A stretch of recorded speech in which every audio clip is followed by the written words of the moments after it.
Brothers and sisters in faith and in humanity, what's up? Apologies for taking. Let me remove that. Apologies for taking longer than I should have. Starting the stream, just facing some connection difficulties here and there. Peace be upon all those who genuinely seek peace and work for it.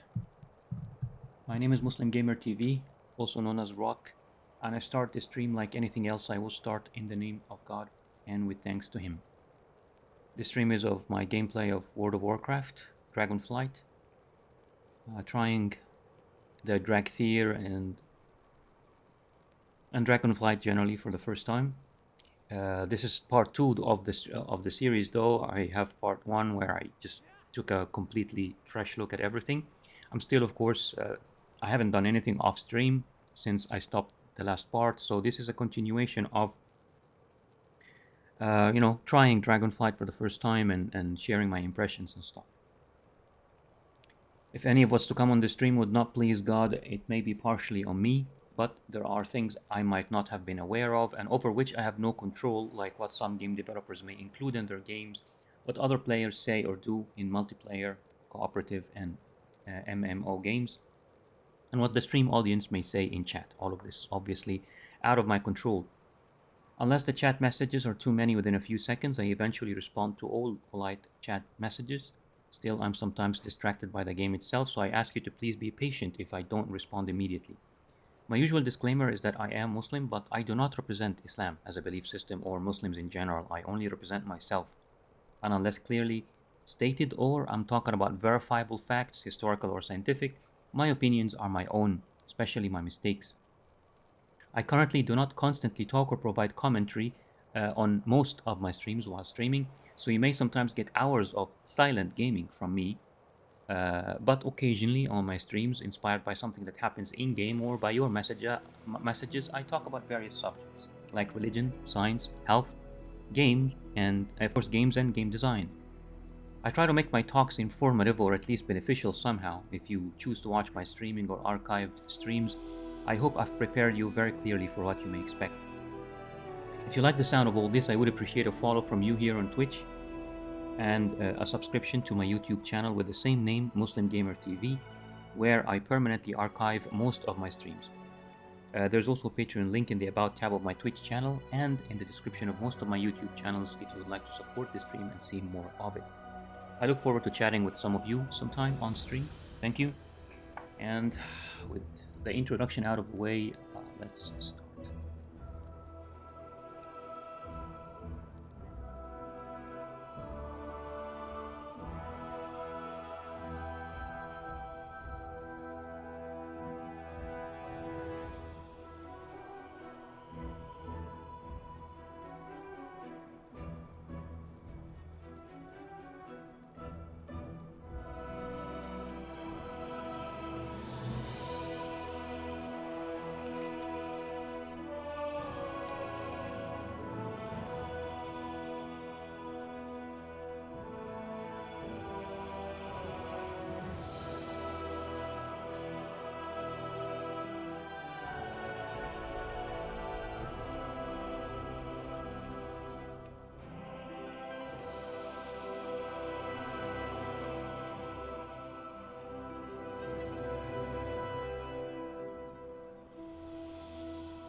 Neltharion would have our hides if he saw this mess.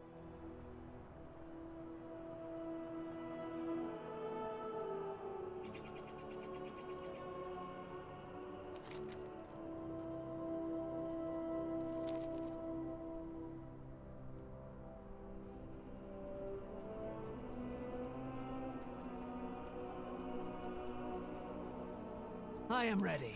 What do you need?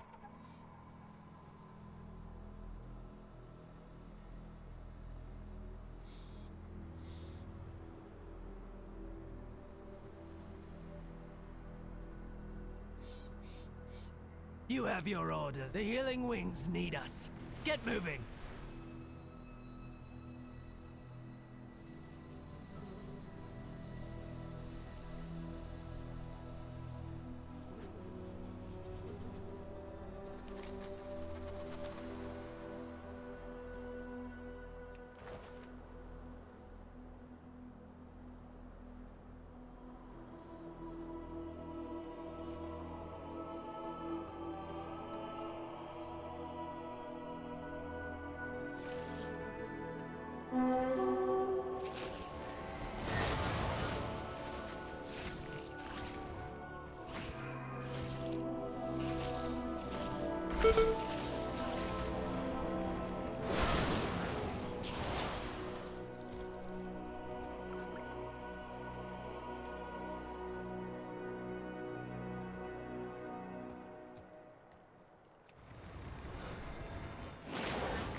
Where's this death rip? It's bothering me. It's bothering me that I can't find it.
Be right back, guys. I'll look at the exact location of this death rip rare and also sort something out also with the setup.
Back, back. Sorry about that, guys.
That's nice when the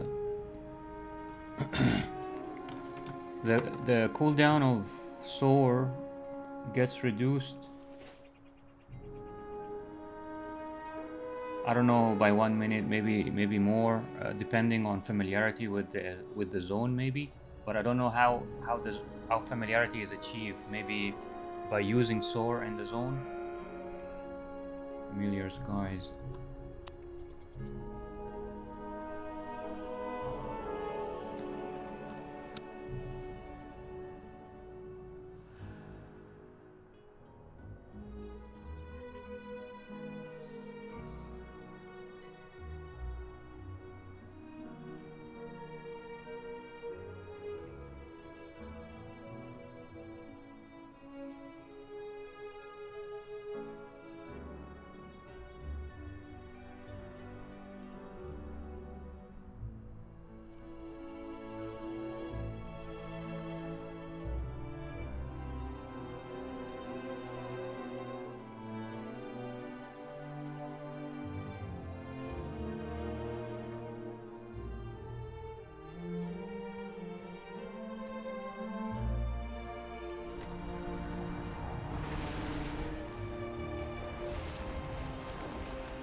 We have wounded.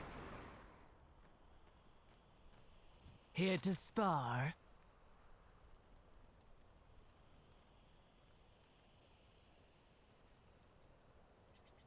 Let's get back to training.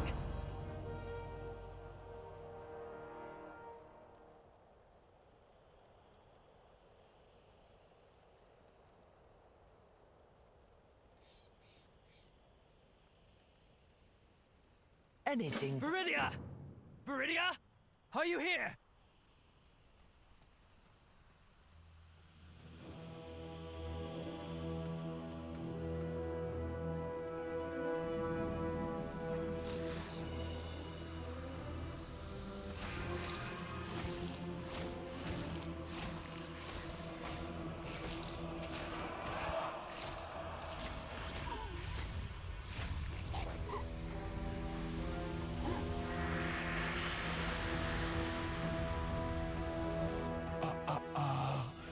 Easy there, Syndra.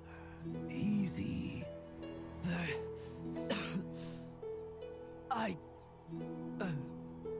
We went in after you. Shh, shh, shh, shh. I know. You are as brave and foolish as ever.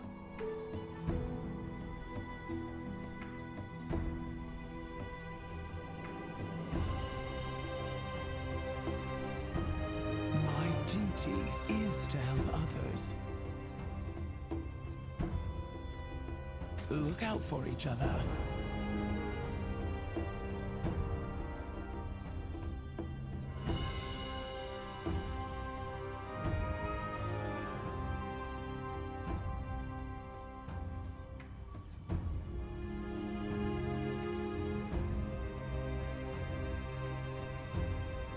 Take care of yourself. You call that a uniform?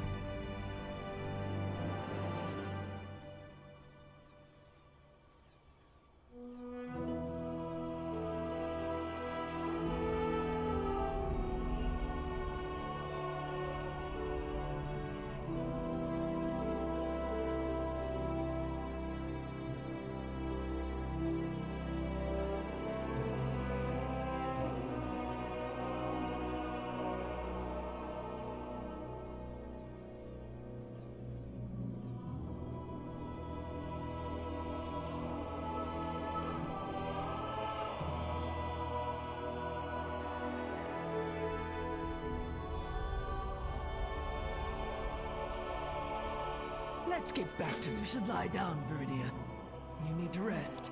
Nonsense. I am perfectly fine. Just hurry back with those toxin glands, Evoker.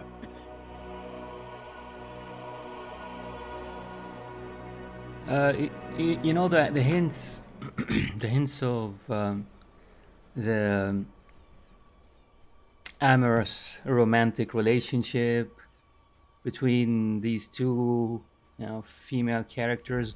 The hints aren't going above my head, really. They're not going over my head. I can get them, and it just made me remember when was the last time we experienced a love, story, or sort of a relationship, long-term relationship, that sort of thing, between straight characters, a male, a straight male, and a straight female in World of Warcraft. Personally, I don't remember the relationship that really rings a bell is basically, well, or something related to relationships, is that I don't ever remember the word husband. I'm not sure if the female leader of the Night Elves has ever referred to her like partner as husband. I'm not sure, but if she did, please let me know. Please write a comment. Tell me when, like, in which quest exactly she refers to her partner as her male partner as a husband, because I don't remember. I think it's like always my love or something like this. The only time in more than 15 years of World of Warcraft history, the only time I've ever heard the word husband voiced in the game was in the homosexual relationship between the two spirits in the Night Fae quest line of Shadowlands. The previous expansion, Shadowlands, one of the factions, the Night Fae, like each faction has its own storyline or quest line and stuff. And during the quest line of the Night Fae faction, I clearly remember there was this quest where you help some sort of like, yeah, a homosexual couple get back together, or like help one of them, save the other, something like that. And I just kept hearing the word husband several times voiced. You know how rare it is, to for Blizzard to voice lines in their quest lines, isn't it? Like you can see, like in these quests here, just a small part, the small part of the quests are voiced, but the main quest details and stuff, they're not voiced. Uh, so yeah, it is not like super common. Like, maybe, I don't know, maybe less than 10% of the text available in the lore and in the quests of World of Warcraft. Maybe less than 10% of that text. And I'm being very generous with the 10%. It might be significantly less than 10%. But anyway, it's less than 10% of the text available in the lore and the quests of World of Warcraft is voiced. And the only time I've ever heard the word husband in that game, like voiced in more than 15 years of the game's history, was referring to, as I said, a homosexual relationship between a male and a male. A male character in this Night Fae, as I said, quest line, referring to his quote-unquote husband. That's the only time. Imagine this. Imagine that the highest form of a relationship between a man and a woman, marriage. Because in real life today, in especially like in Western countries and non-Muslim countries and non-religious communities, the normal, quote unquote, the normal relationship is just dating, boyfriend and girlfriend and that sort of thing, dating. And marriage is very rare in especially in Western countries, and that's partially because of the laws. The laws push men away from marriage. Like, the laws in these countries, they can make a man basically work, be the only, like, the sole breadwinner, for example, in a relationship, while doing his best and stuff, while allowing, like, or letting his wife stay at home, take care of the children, take care of the home and stuff like that, for 10 years. And during these 10 years, like, he saves a lot of money, forms companies and what have you. And after these 10 years, something happens between them, the relationship deteriorates, whatever, they want a divorce, and all of a sudden the woman can, split everything. By law, she would split everything he gained after marriage with her, regardless of the details. Like, regardless, I mean, There is the argument, the feminist argument. Oh well, she was like, helping him. She was doing work at home, just like he was working outside home and what have you. But that that technically doesn't mean that she contributed the same level of effort toward these companies, especially in today's world. In today's world, we have washing machines, we have drying machines, we have food processors, we have cars to go do shopping. We even have home delivery, like we have grocery delivery. So sometimes you don't even have to go out of the house to get your groceries delivered to your place. So technology has made the world very, very comfortable and has made a lot of the house chores very comfortable. I'm not saying house chores are easy, okay? Just so you don't like miss understand what I'm trying to say. I'm not undermining the role of a woman at home, but I'm actually saying that a stay-at-home mom has a much more important job than cleaning or washing or cooking. And that job is basically raising children intellectually, like teaching the children like how to be good human beings in life. That is the highest calling for a stay-at-home mom, not the cooking and cleaning and what have you. These things are, as I said, have been made easier with by technology in the last few decades, or even the last century or so. And the point here is that whatever she contributes to the children doesn't mean that she contributed that to the company. For example, like if you formed a big company, a very uh, uh, profitable company, that now worth, for example, tens of millions. Why? Why? Based on whatever his that man's wife did at home for the children, whatever, and on other like stay-at-home mother chores. Why would these things qualify her to get, I don't know, for example, if everything he owns is worth 30 million, why does that qualify her to take 15 million of that after divorce? I mean, what kind of logic says this? Says that if the man worked like overtime, worked double hours, worked 13 15 13 or 14 hours a day every day, working every day, 6 days a week on his company, so like working very, very hard, while, as I said, while making, because I mean, a man at this level, we're talking about like millions, a multimillionaire, he will obviously make his wife's life very, very comfortable. So yes, she was doing work, and the work wasn't easy, but at the same time, it doesn't mean that it's at the same level of hardship that the man had to endure to form such a successful company. So there's a lot of, I mean, we can keep arguing about this like endlessly, but the point is that there is a significant percentage of humanity today, men and women even, of course, more men than women in today's world, because today's world is very affected by feminism, or even I dare say pseudo-feminism in this case. But the point is that you will find a significant portion of humanity today, especially those who have the experience, who have the understanding, who have lived circumstances like this, who will tell you that the the wife does not have the right to take that amount of money from a man after a divorce. Like when a man has made so much money from his hard work, from working like extra hours and overtime and what have you, his wife doesn't have the right to take all this money after divorce. And in today's world, and because of this, in today's world, we actually see a phenomenon where some women will intentionally divorce just to take money.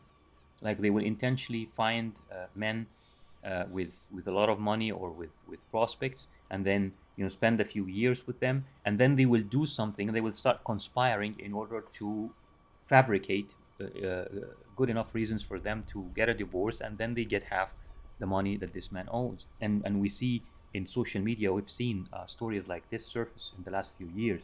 So it's become a business sort of thing. It's become a scam for a significant portion of women around the world.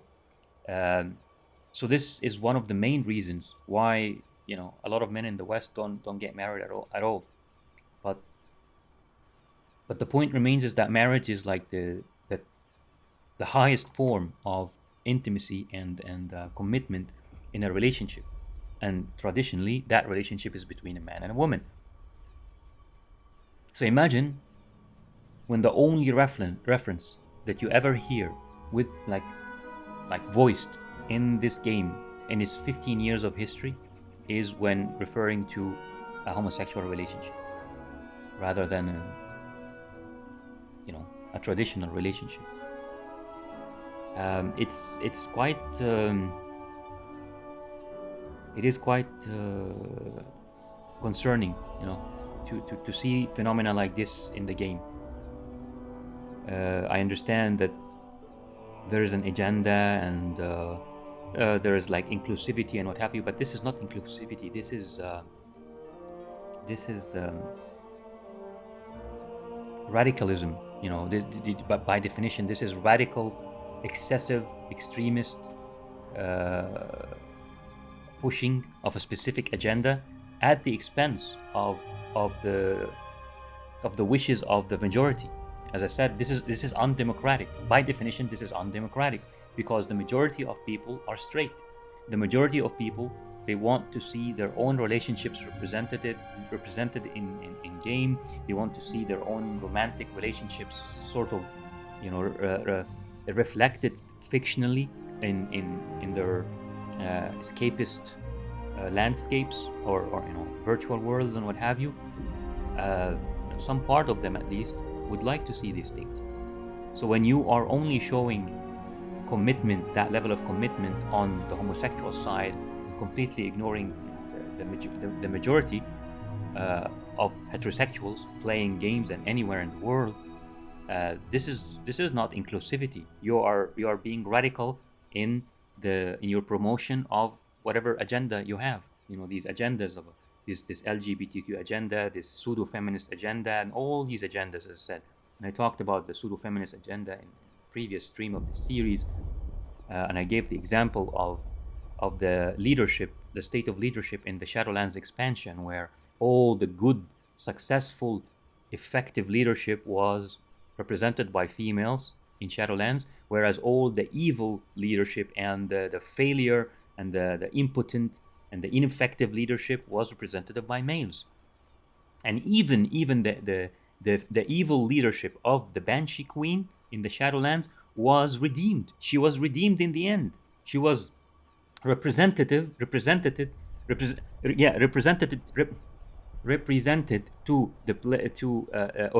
to the player in a way that makes the player sympathize and maybe forgive her and what have you. The Banshee Queen in Shadowlands. This is not by any means. This cannot be inclusivity. This is not inclusive, and this is not balanced or fair. This is definitely radical and leaning toward this agenda, as I said, of pseudo-feminism, pushing the LGBTQ agenda and case too, like it's like very very heavy-handed, not even in a sort of a subtle way. No, it's done in a very heavy-handed way. So only when you only like are only representing in the game homosexual relationships and showing romantic homosexual relationships and with barely any heterosexual relationships in this at the same time, it's just bizarre. And also the excessive respect shown over and over again for female leadership at the expense of male leadership. Once again, this isn't feminism. This is pseudo-feminism, and this doesn't serve. This is not inclusive. This is exclusive. It basically includes women and the representation of women at the expense of men. So all of this is just very very misguided. As I said, this here, this homosexual relationship being subtly so far at least, I don't know how if it's going to become obvious or in your face later on as the quest progresses, but this is the first, I think, romantic relationship being shown in the Dragthyr quest line. And again, it's a homosexual relationship. The highlight of Shadowlands, as I said, was the homosexual relationship in the Night Fae quest line, where the only time we ever hear in 15 years of the game's history, the only time we ever hear the word husband is being voiced by a male character referring to his male husband, quote unquote. This is not inclusive. I mean, Blizzard is doing all these things to be inclusive toward the LGBT community, but this isn't inclusive, and it's undemocratic because while LGBT community members exist in games and outside games, we also exist. We heterosexuals, we religious people who don't get involved in LGBTQ issues, we exist, and we are the majority. So democratically speaking, we need to be represented too. We need to have our relationships referred to. We need to be reminded that marriage exists for us too. uh, not that the highest form of a relationship, marriage, and words like husband and wife never being used in game, or never be voiced, at least in game, except when referring to homosexual relationships. That's just not inclusive at all. That is exclusive, and it's excluding us, the majority, for some sort of misguided direction to be pseudo inclusive toward minority communities, basically.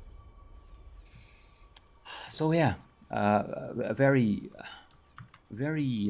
unfortunate and disappointing direction from Blizzard recently. And this similarity, I mean, this very much ties in with what we got here. And I talked about this at length yesterday. What we have in these Dracthyr characters and the way they look. Gender fluid. Males look like females, and it's very difficult to make a male like stand out. And one thing I forgot to mention yesterday, I showed Thunder. What was his name? The artist who redesigned. Yeah, this one.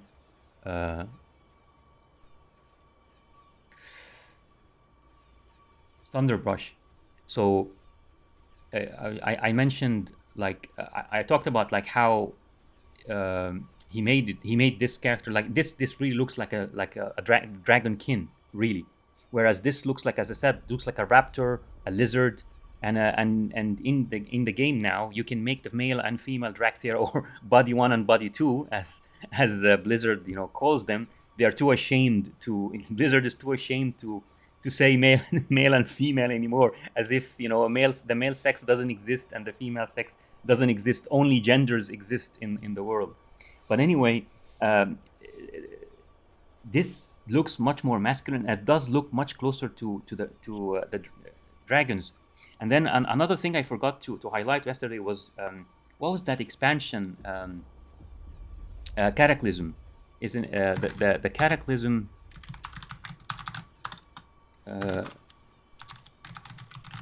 The main, yeah, this one here. This is the picture.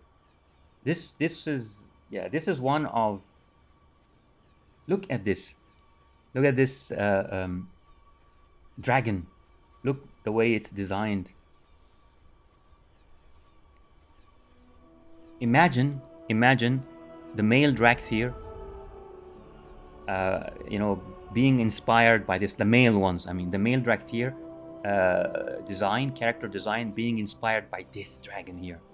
Imagine how imposing, how amazing and awesome and powerful they would have looked. Yeah, I just, I can't help but feel there was so much missed because of this this direction, this cultural direction that Blizzard is taking when designing their lore and their characters and their relationships in the game. We have missed so much fun, so much impactful representation of our characters.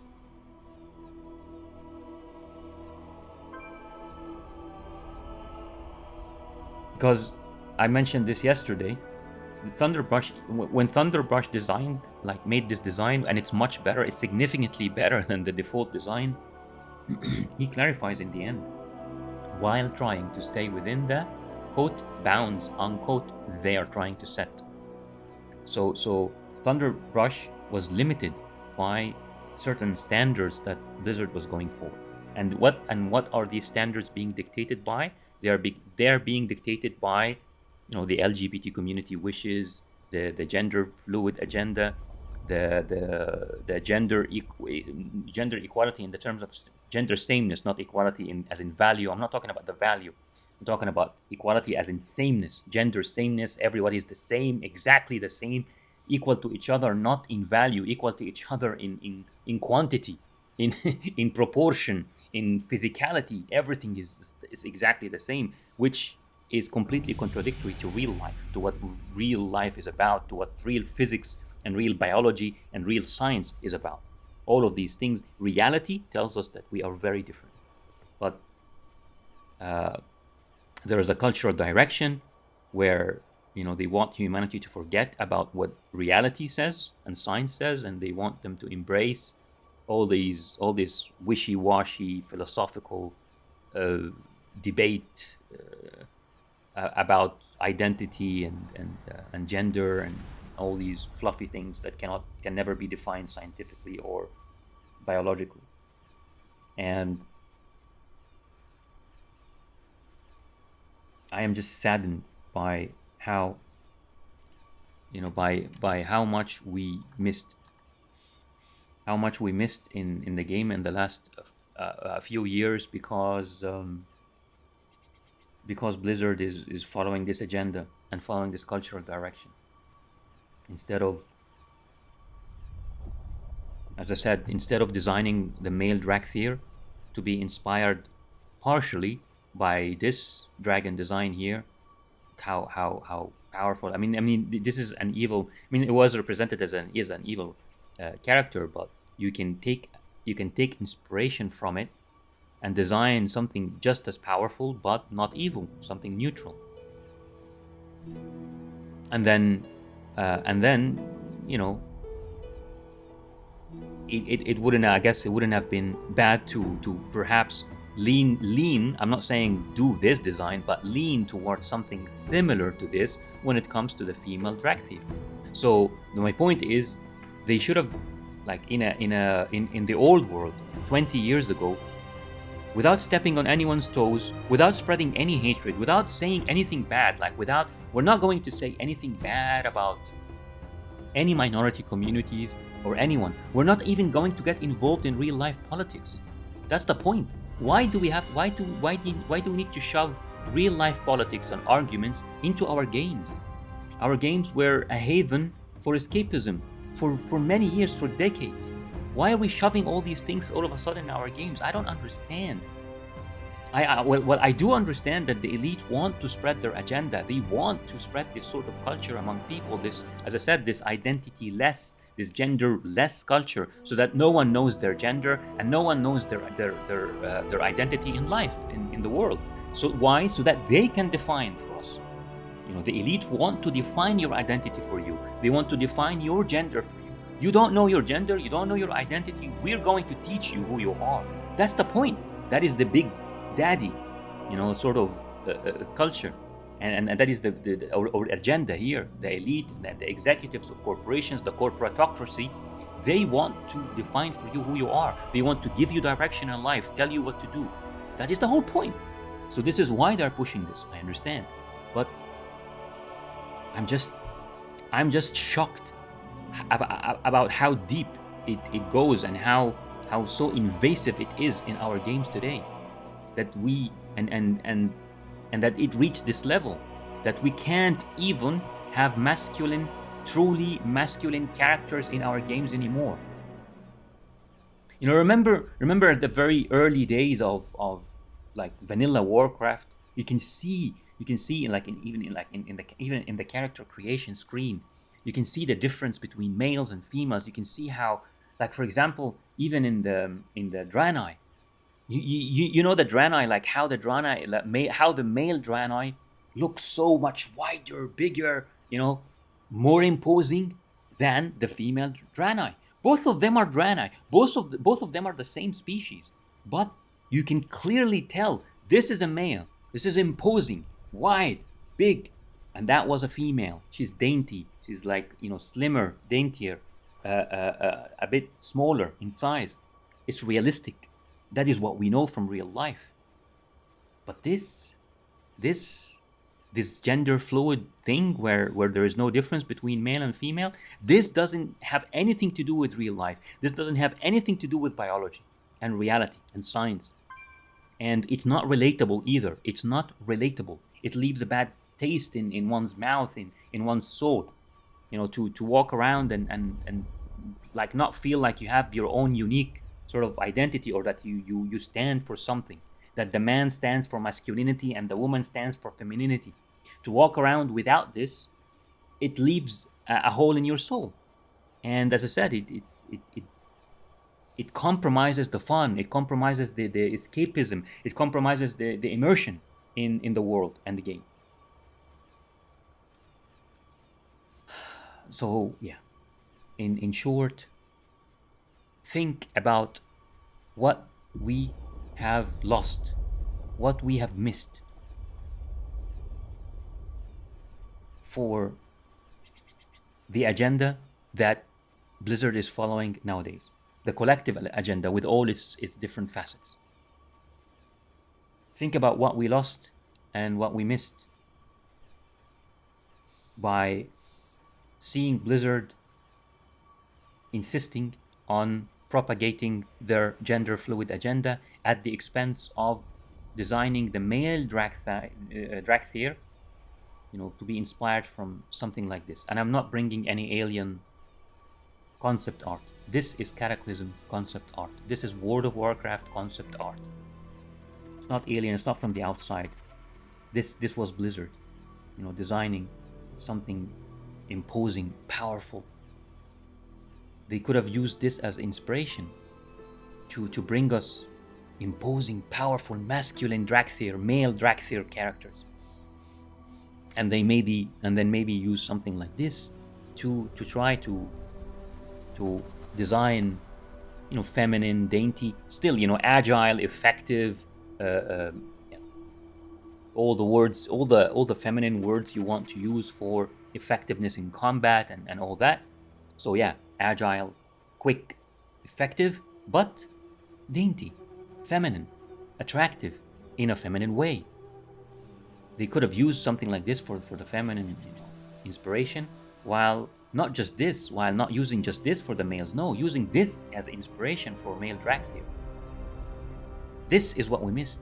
This is one of the many things we missed, unfortunately, by having Blizzard insisting on following dodgy agendas and implementing dodgy agendas in our games.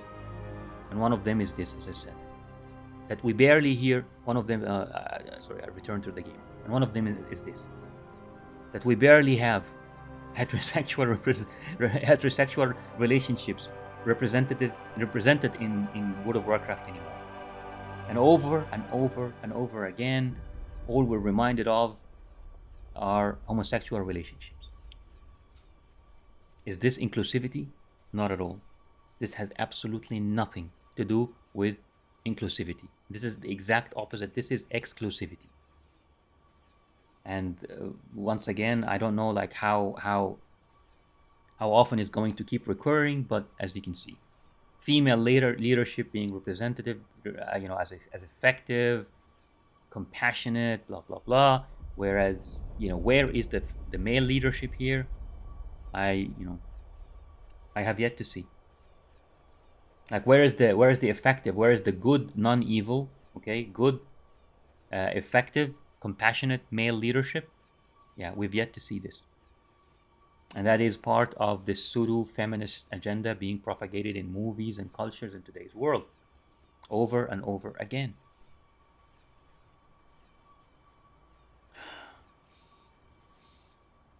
Anyway, let's get back to the game. My rant is over.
These are such beautiful colors.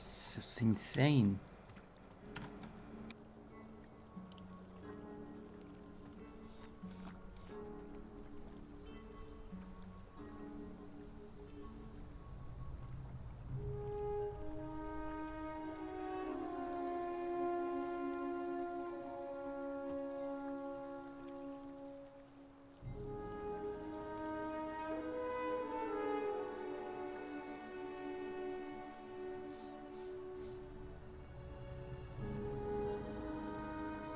Yeah, this is represented in a very accurate, like, yeah, a fairly accurate way to the similar scenes that we see in real life. This amazing part here, this water and the colors around it. And this water also, my god, it looks so beautiful. The colors and the little details that you can see from here. Like you can see the details and the depths. This was very well designed. But then yeah, this color, I love this color. I think it's turquoise. Some shade of it at least.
Whoa, what are you?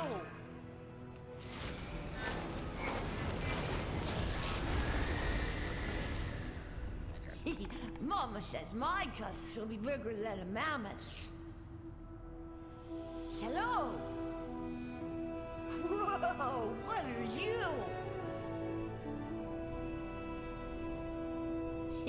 Mama says my tusks will be bigger than a mammoth's. Hello?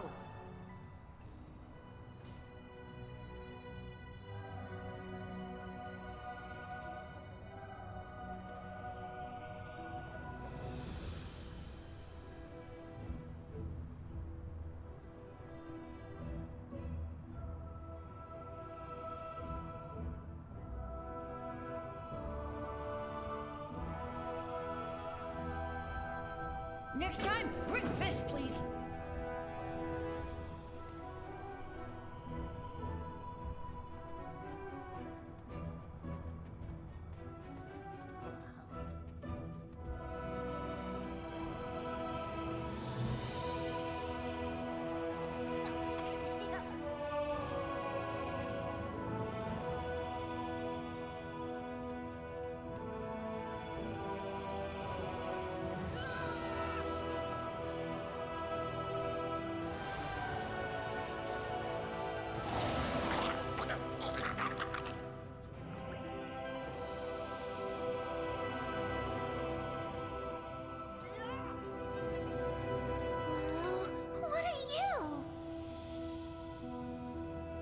would like kites later?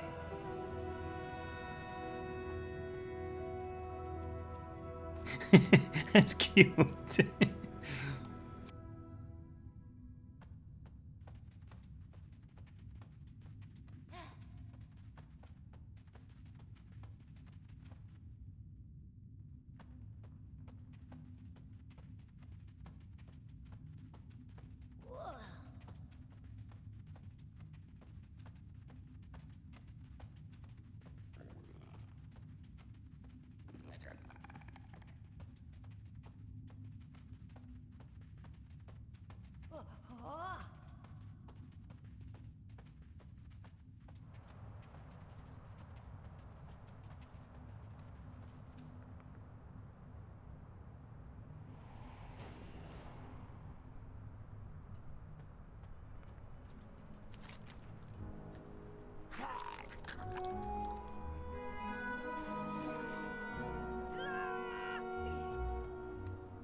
Well now, you're certainly a surprise.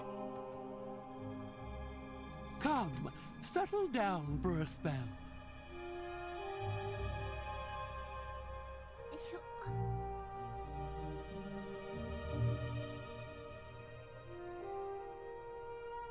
Now I have a story to tell.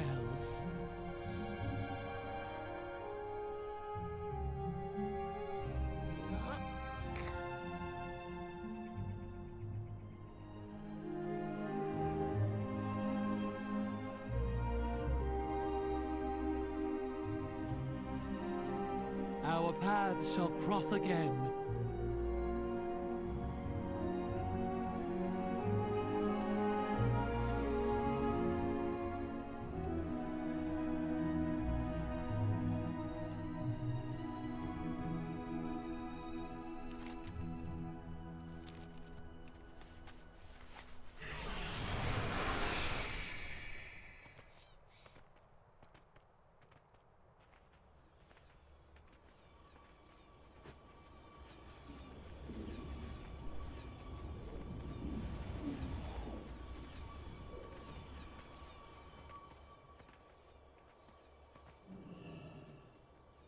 You look well.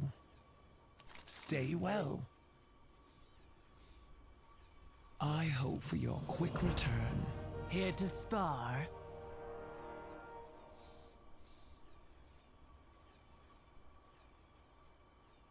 You call that a uniform?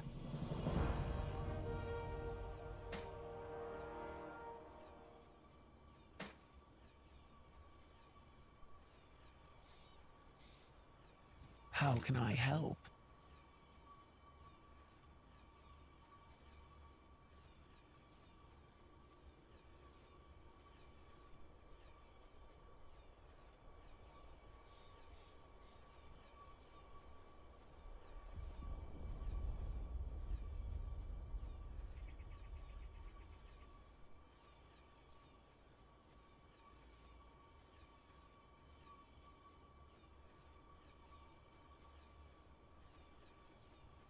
I have patience. Healing the Draconid after they tried to subdue us?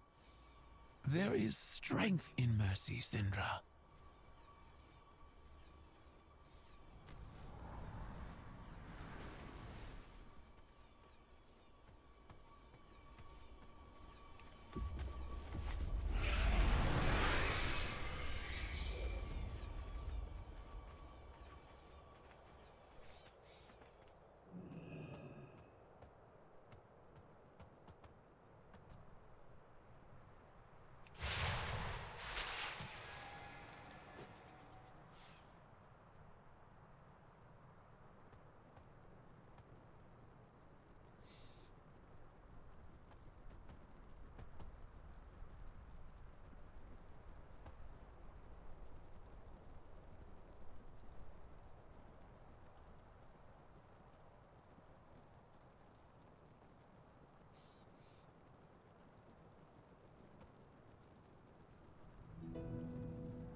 Welcome to the Dragon Isles.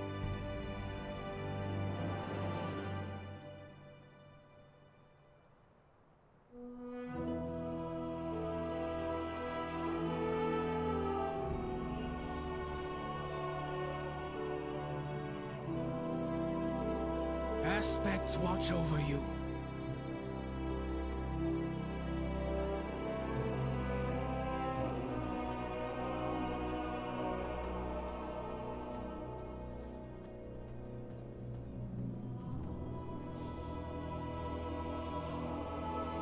Honored to meet you.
I am proud to serve others. Be careful not to break anything.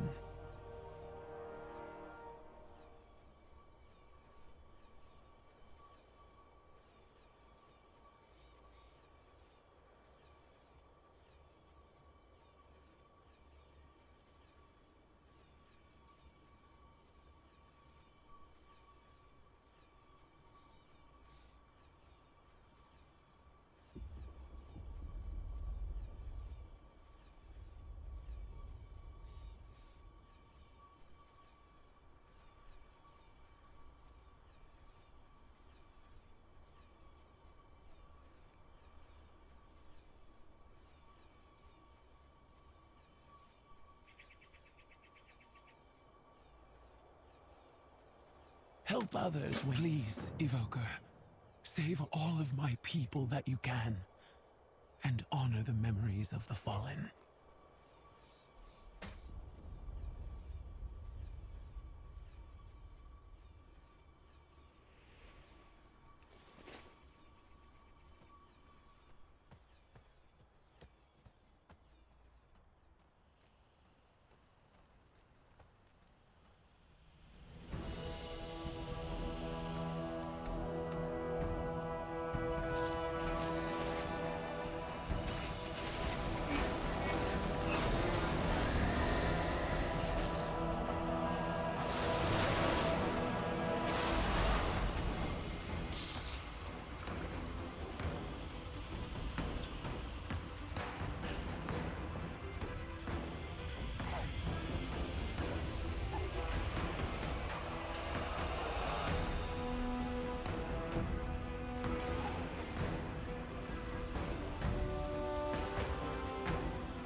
is my expertise. Be careful not to break anything.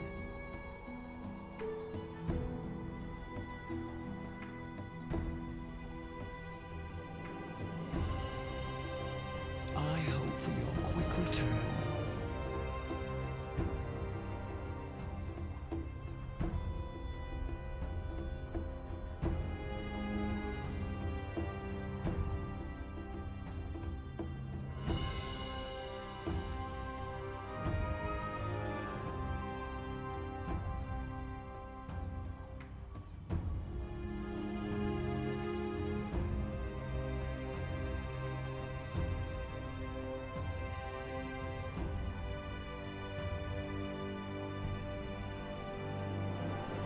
My people need time to recover before we can rendezvous with the others.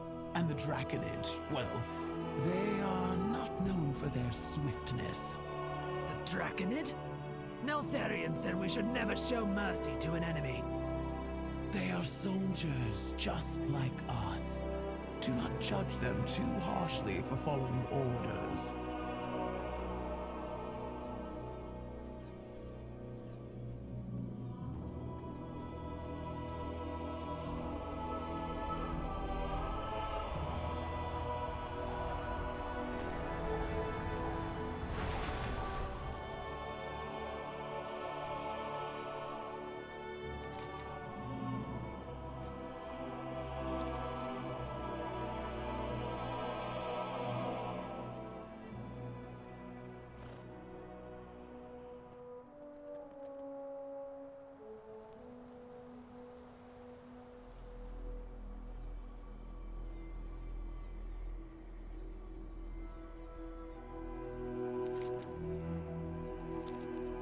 The Ebon Scales are under siege by wild drakes, Terrasec, and elementals.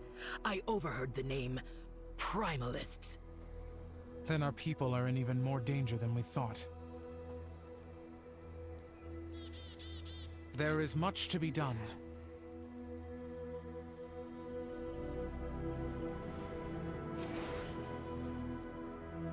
Stay true.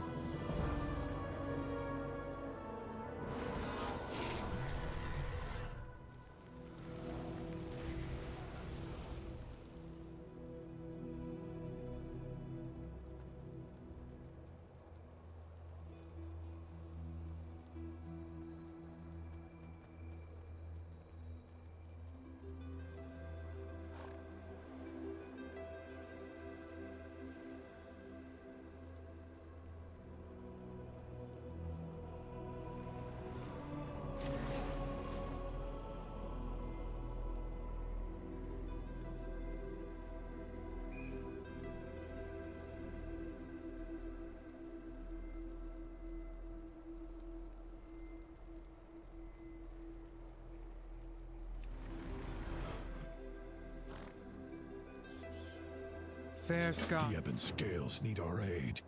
To Storm Sunder Crater!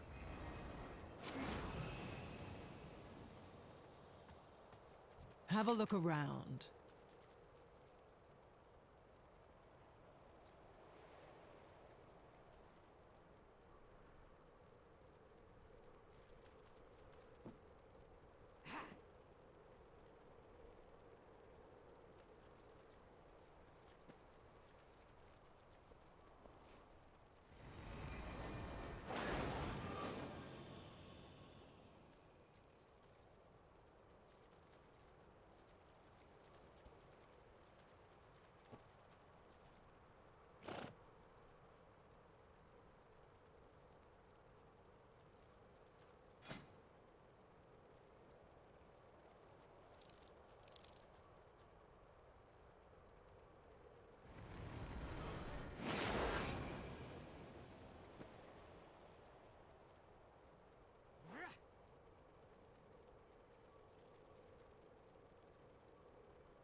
Good to be of service.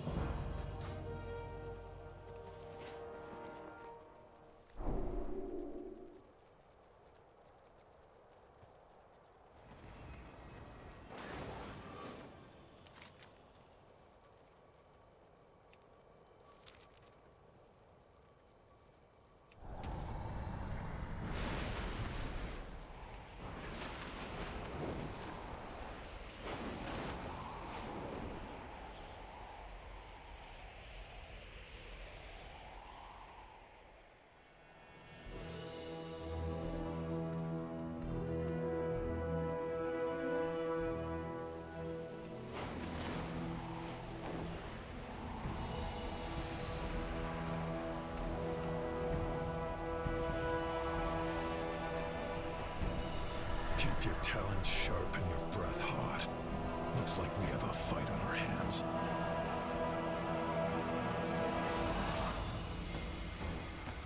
We are bound by duty.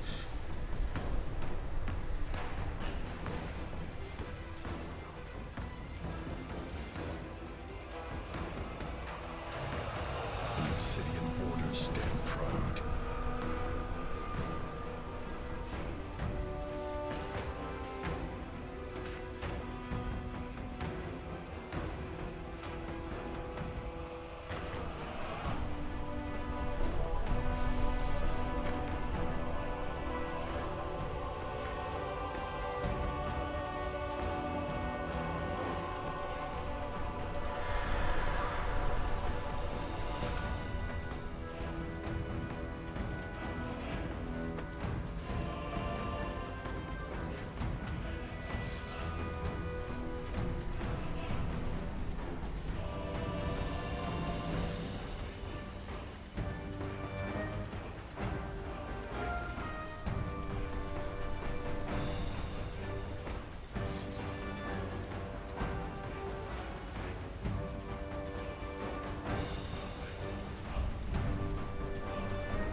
Stay true to your where.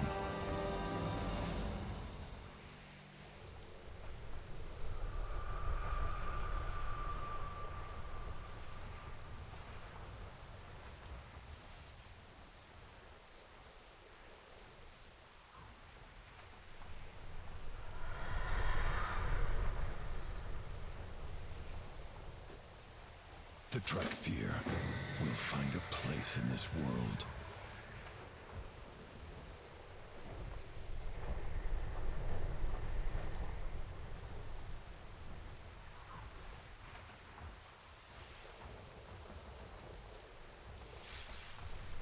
Fair skies and strong winds to you.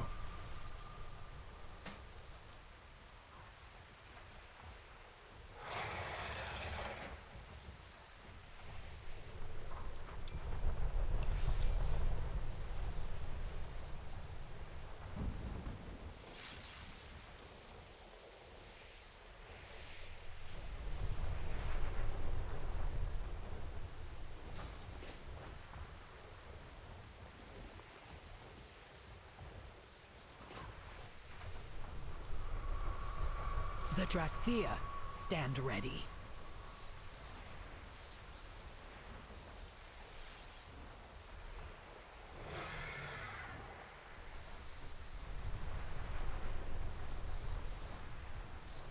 Remain. I know we have faced an enemy like this before, but I only recall flashes, fragments. Perhaps learning more about our foes will help us remember what happened.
of the Storm Eater! Together, we will unleash her might upon this world!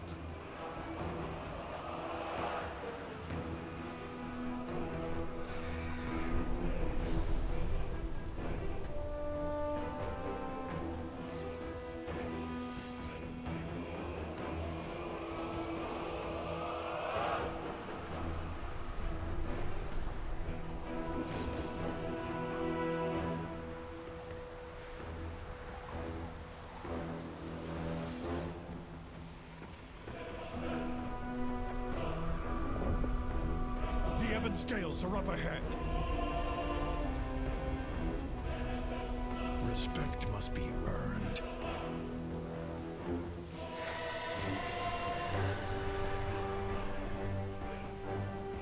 The Dragonflight will find a place in this world. The Obsidian Borders stand proud.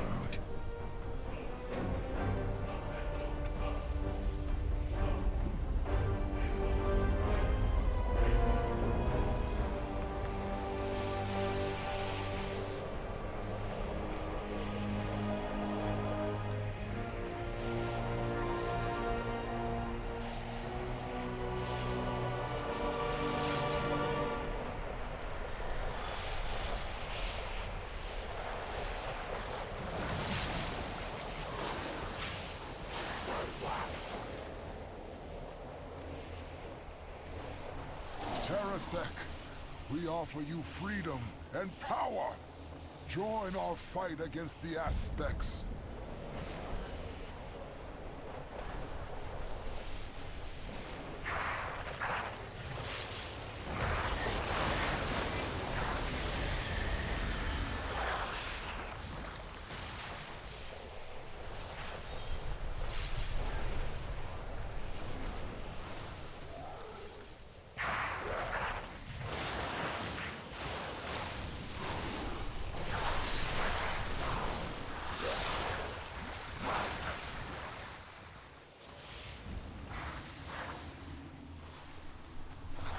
The elements awaken! Infuse me with their strength, and I will free the Storm Eater from her prison!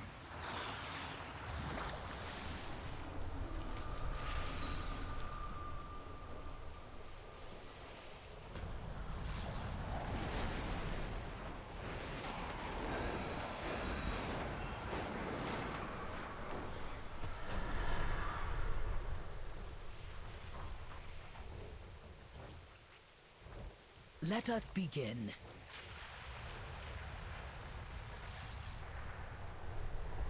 Fair skies and strong winds, friend.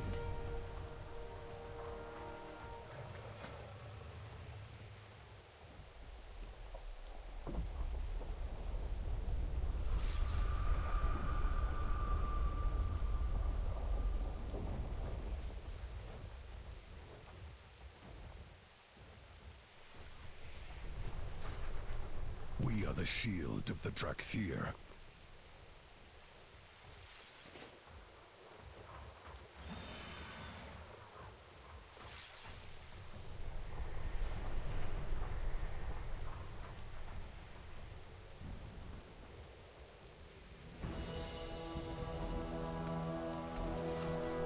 Fair skies and strong winds to you.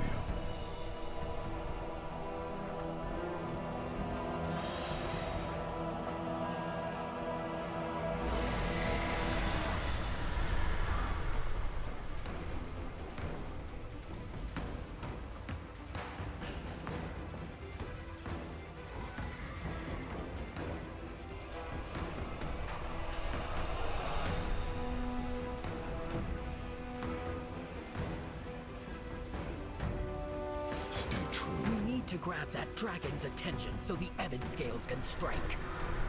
Get us close to the target and then give the signal evoker.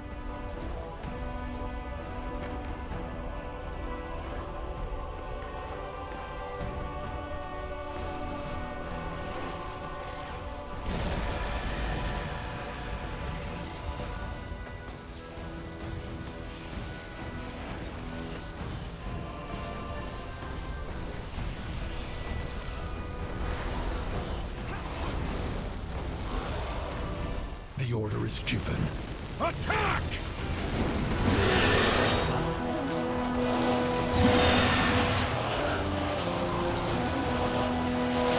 Ebon scales. Strike is one.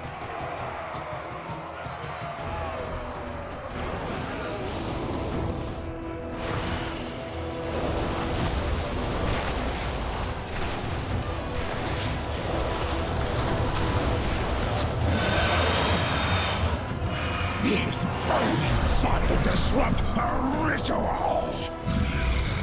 They are unworthy of the dragon blood in their veins! They mean nothing. Leave them. The elements have granted me the power I need. At long last, the mistress of the storm shall be free. Wake up to find a hostile dragon in our crèche. Then fight off an elemental army at our doorstep. I want answers, Azuraphel. Answers will have to wait. The Primalists spoke of unleashing a great storm upon the world. We must stop them. Report.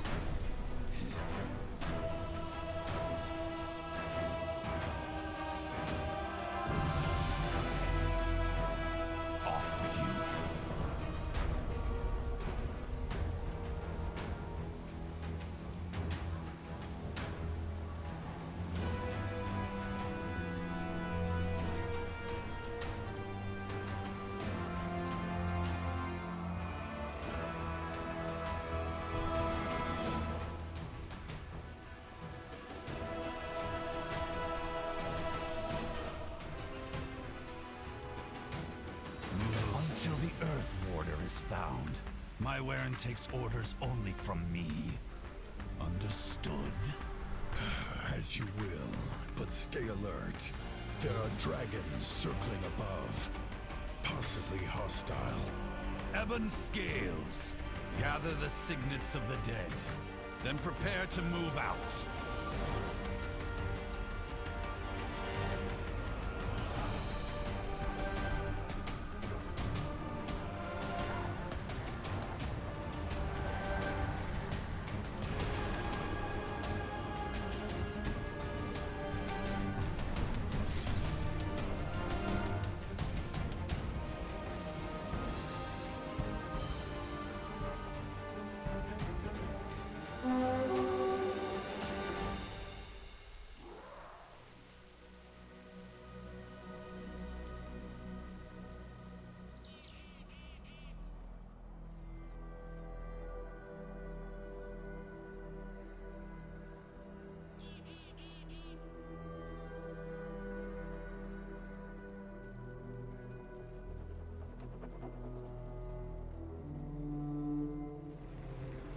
I am ready to serve.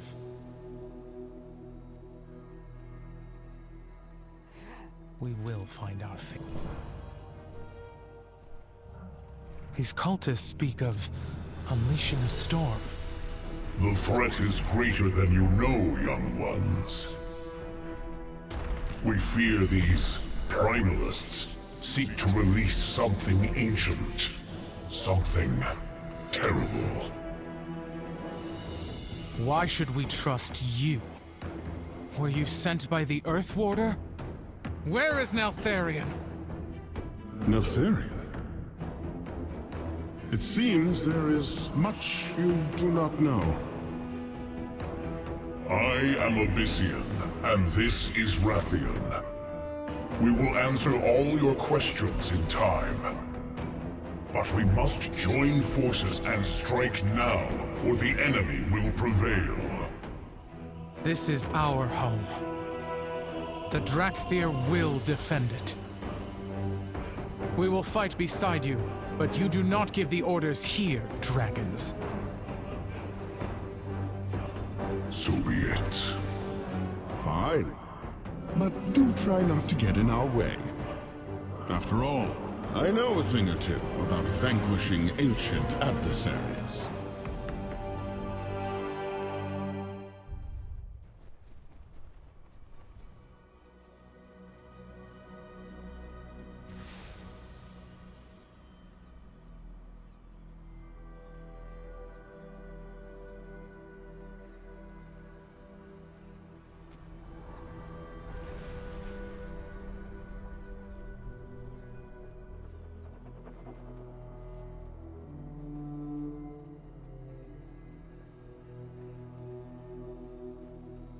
Let us discuss business.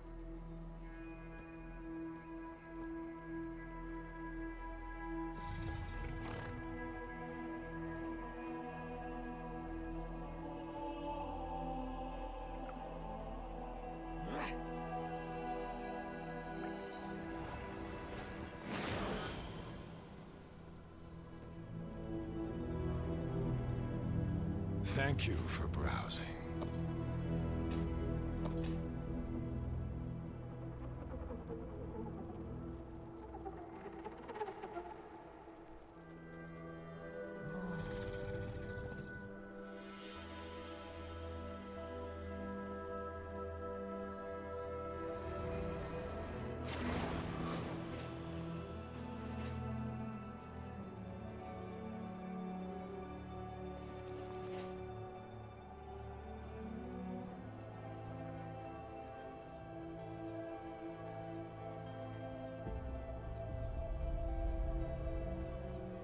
I've been at it for almost 2 hours now, guys. So just a short break, maybe. Sorry if I don't know how my voice was like. It was probably jittery or something, because yeah, I was holding down a button that I should just press once. Anyway, so I was saying, in case none of what I said made sense, or it was too jittery, that I've been at it for almost a couple of hours now. So I'll just take a break, maybe a medium length break, just about approximately 10 minutes. Should be back. Hopefully less, but let's say 10 minutes.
Damn, I am shocked that the 10 minutes are over. It's just... It's bizarre how fast time flies nowadays, man. What the hell is this? I swear, I thought I was like... I thought I was returning at the maybe 6th minute. And I was hoping I only took 5 minutes. But yeah, I thought, okay, maybe I took 6-7 minutes. But then I come back and I found the countdown is over. What is this? What is happening in the world, in the universe? SubhanAllah, it's just... There's no...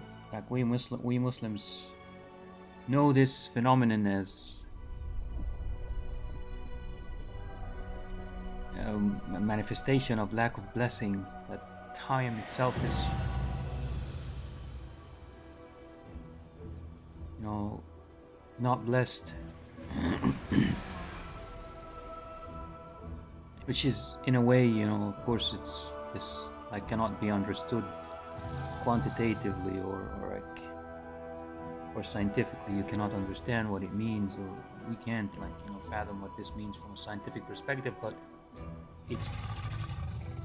it's where, for like mysterious reasons, a little is enough. You know, I don't know if anyone can relate to this, but sometimes you can eat a little and you feel full and satisfied, and at other times you just eat so much and you don't feel full. It's the same sort of, or it's a similar idea here. And even, you know, that phenomenon of eating little and feeling full, and eating so much and not feeling full, this one actually can be explained scientifically, or in a sort of a logical way, and the explanation here is that it's about the quality of food.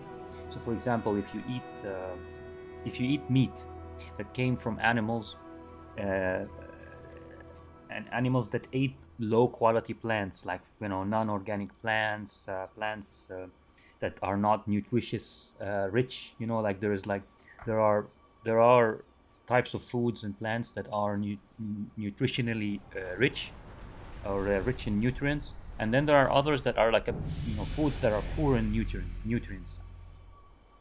So if animals eat plants that are poor in nutrition, their meat is also going to be poor in nutrition, and by the same token, if animals eat plants that are rich in nutrition and like minerals, well, what does that rich in nutrition means? It's like full of minerals and vitamins and so on, like a variety of them. So the higher the richness, the nutritious richness of a food or a plant, then the more quality meat you can expect from the animals that ate these plants. And if you eat high quality meat, you can feel full and satisfied and get healthy from a little bit, from a less quantity of that meat. But then if you eat meat from from animals that ate low quality plants, then of course the meat is also going to be low quality, and then you need higher quantities of this meat to feel full and to get your nutrition and all the vitamins and minerals that you need, and so on. So even this, like, you can see like how this can be explained from a logical and a scientific perspective, that sometimes a little bit is enough from food, and sometimes a lot of food is not enough, and in a way the blessing in certain things can be explained in a similar way. When God blesses something, it's almost as if that thing became richer in the benefit. And when it's devoid, when something is not blessed or is devoid of blessing, that it means it became poor in its richness of benefits. So, yeah. And we do understand time from that perspective, unfortunately. As time advances, as we move closer and closer to Judgment Day, or the end times, time becomes less and less blessed, unfortunately. So a lot of time is not enough. Yeah.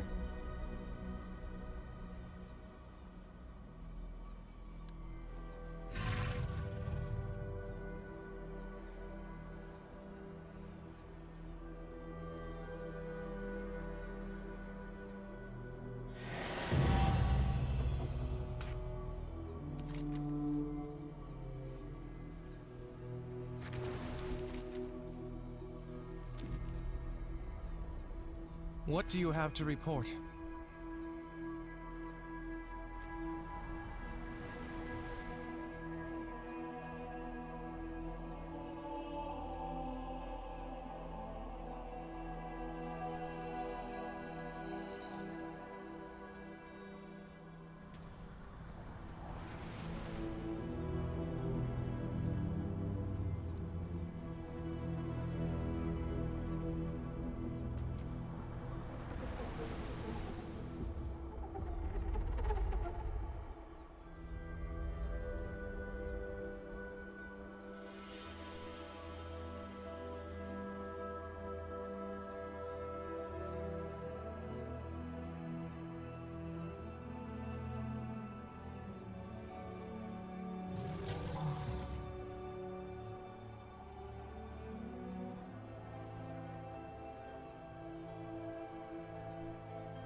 Serve with honor.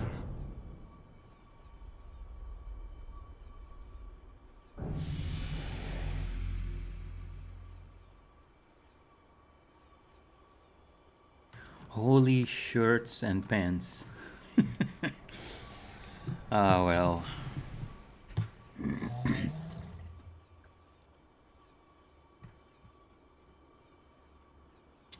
This is part of the culture of, ridiculing the sacred, anything related to religion, ridiculing it, and it's like replacing holy. The expressions back in like hundreds of years ago, like humans used to have, like English speakers used to have these expressions, holy and something related to religion, holy heavens, something like that.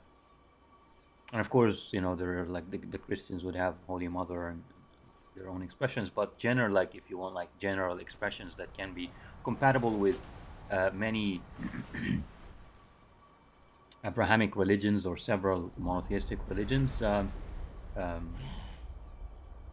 At least when I say monotheistic, I mean having roots in the roots. Like, for example, Christianity has its roots in monotheism, and later on it became polytheistic, this Trinity and stuff.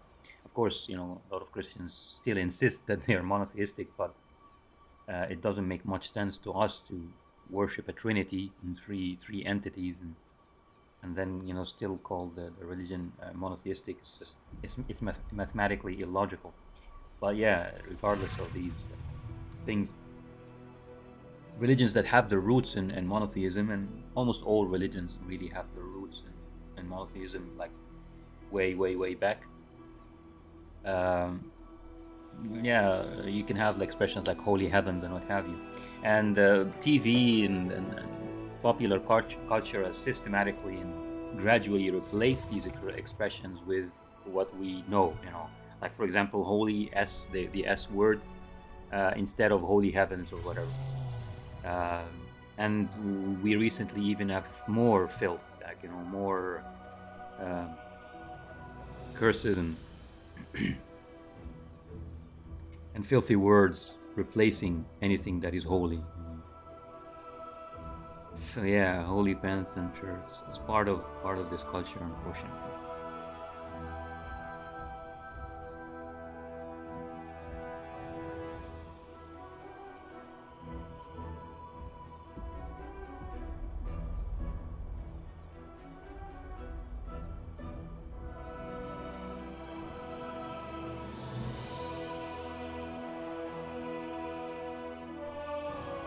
Actually, before this moment, I thought that the Drakthir have only two specializations: devastation and preservation, like healing and DPS. I thought they were like Demon Hunter. Only two specializations.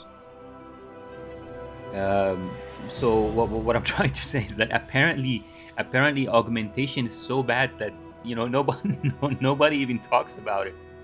It's either your preservation and healer or your devastation DPS, and that's it. There's just no no third option.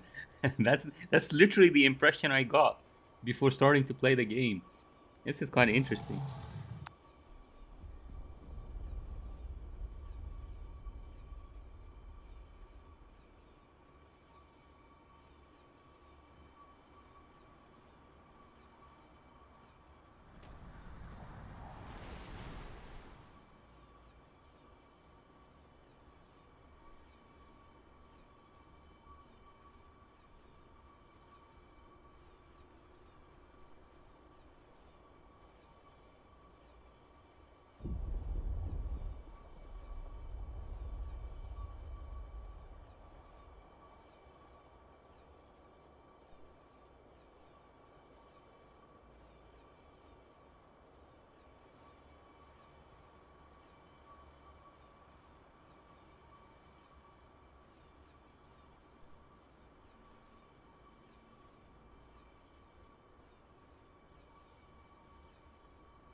Let us begin.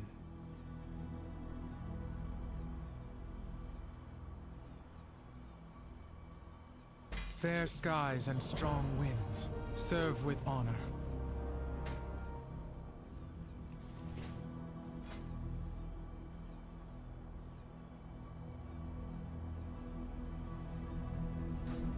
I am ready to serve.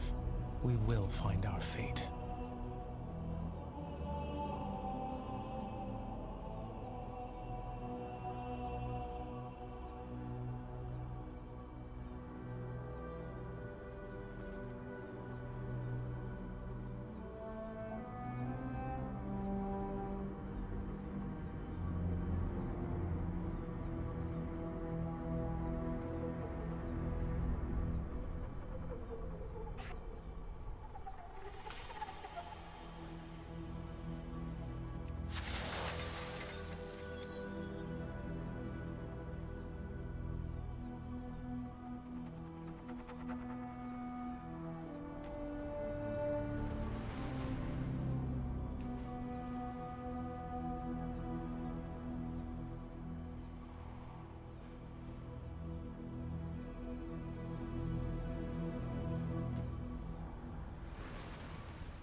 What do you have to report?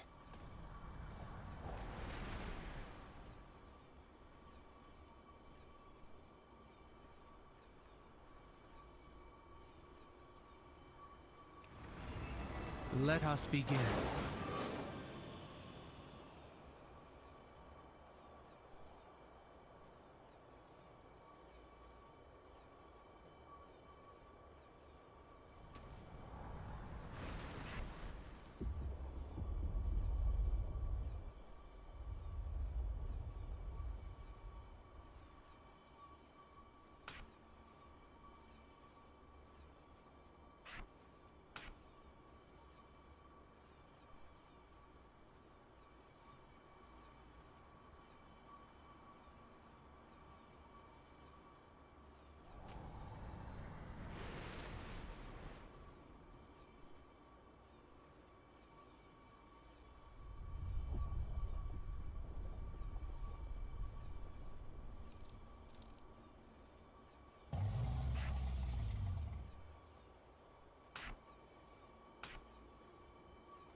There is much to be done.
Stay. Drakthir, do not let the Primalists breach Froststone Vault.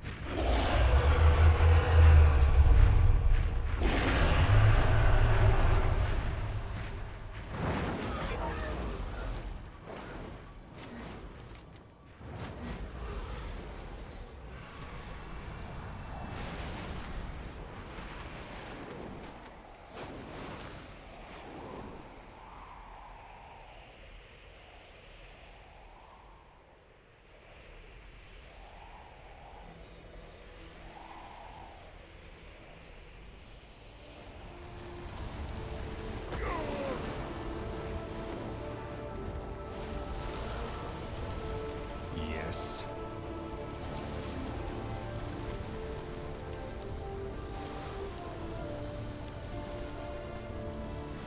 That will be all.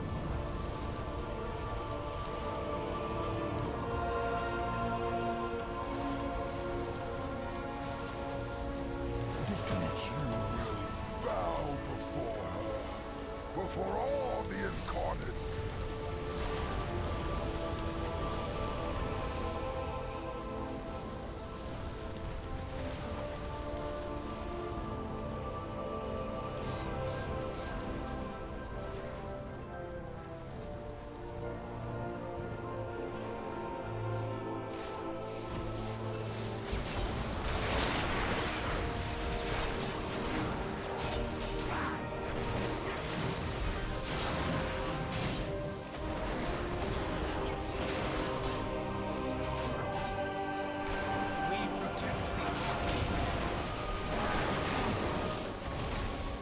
What do you think?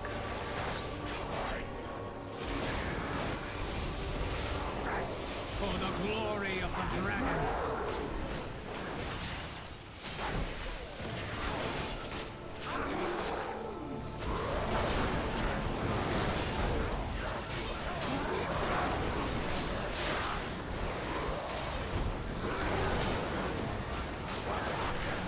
You will bow before her, before all the incarnates.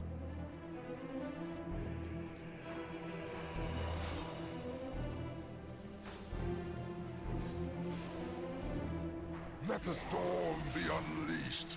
At long last, she shall be free.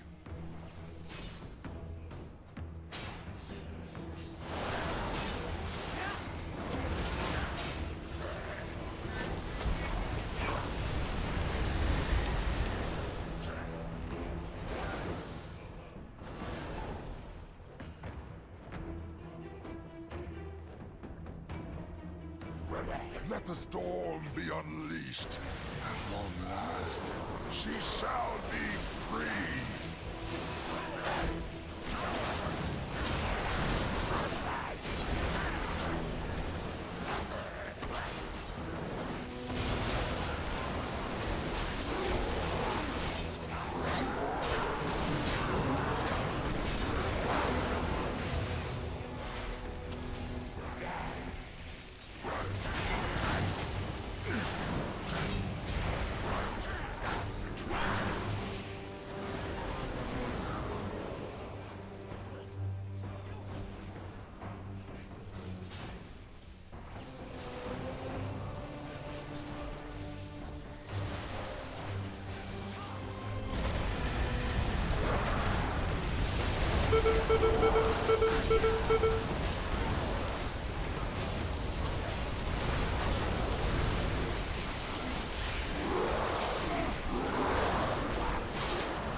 Is a solemn word. The Isles have awakened.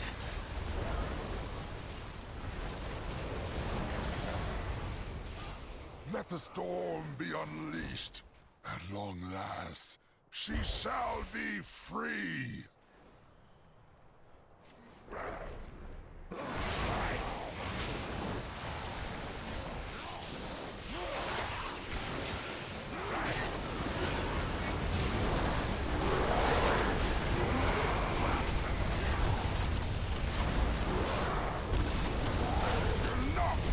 Take the vault!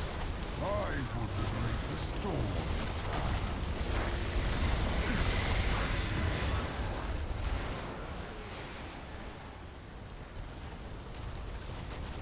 I have no time for pleasantries.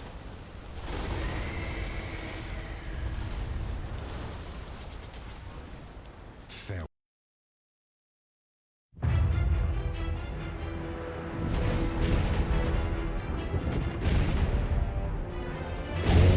Mistress of the storm, the primal powers have risen to set you free.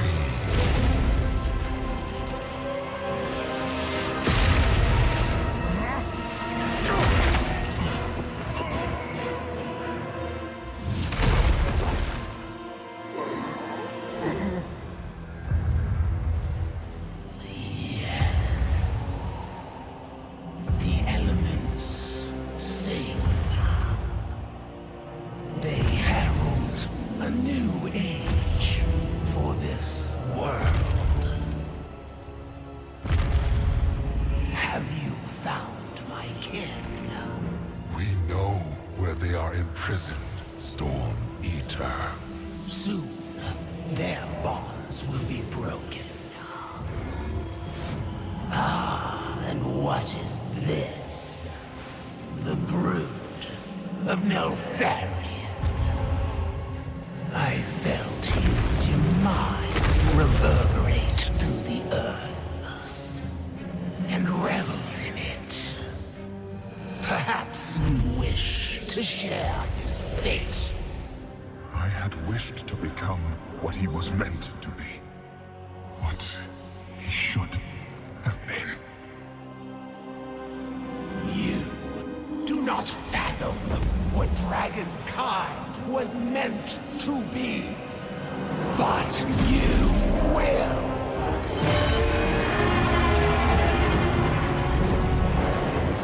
Go! Tell them we will scour this world of the Titan's stain. Let the storm be the harbinger of our return. Evoker, get moving!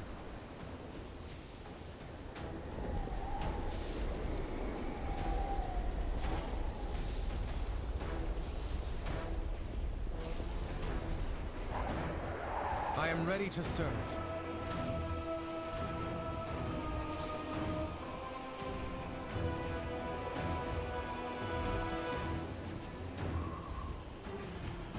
We will fall back! Help the wounded! Pitiful pawns of Neltharion! Your master is dead, and you had been abandoned.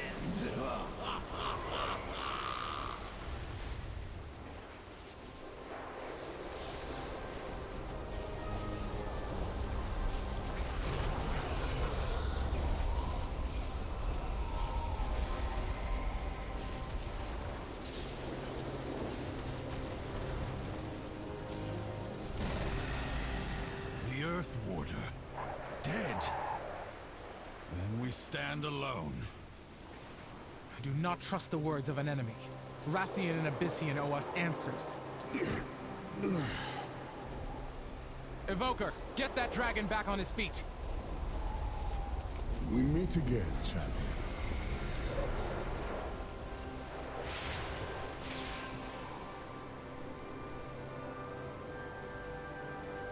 Speak your mind.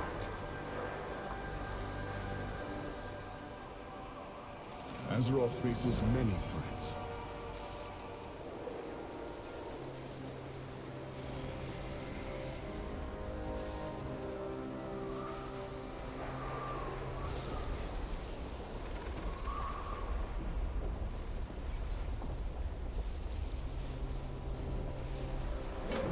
You have my thanks, Dragonflight. Now please, find...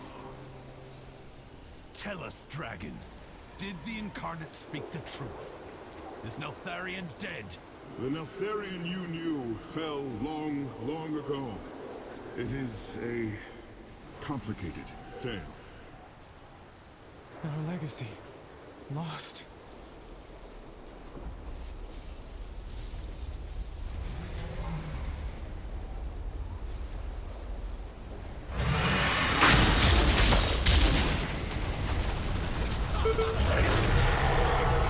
Is this all that remains of Neltharion's flight?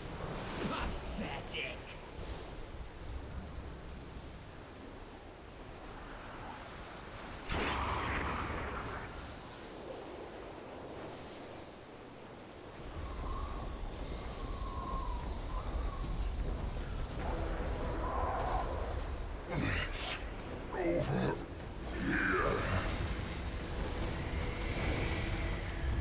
Wisdom guide us.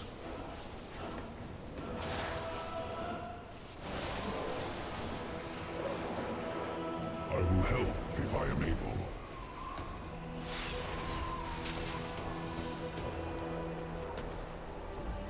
Let us work together. Thank you. That should be enough. I thought I would be the one saving you. Dragonflight are formidable indeed.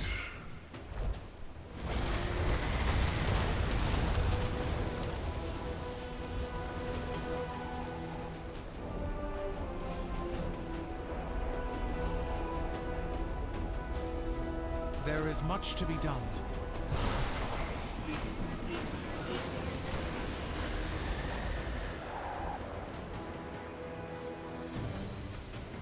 Fair skies and strong winds.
Sir, get our people out of here, Evoker. I will stay behind and search for survivors. And answers. Nostormo! Behold! The bronze aspect has come! Children of Neltharion, hearken to me. Your time does not end today. I refuse to bow to another aspect.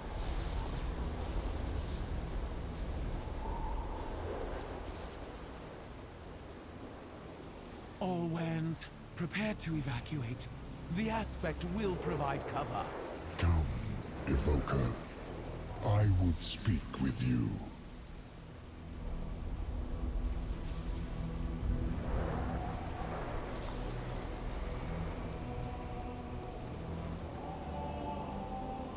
Wisdom guide us.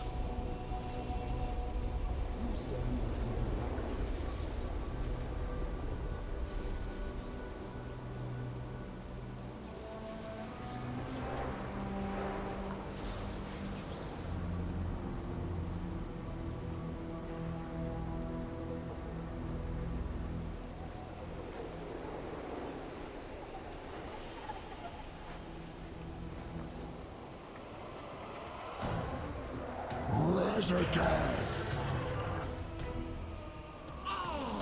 No storm. I am pleased that not all of the aspects have met a bitter end. Not yet. Tell your queen I am coming for her. The storm's reckoning comes for you all!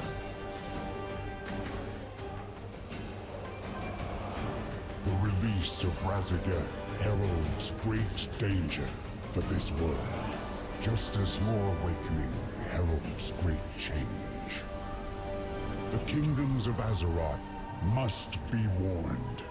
Go to them.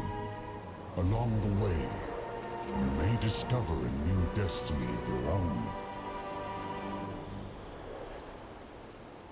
Rathian, Abyssian, you are known to the peoples of this world.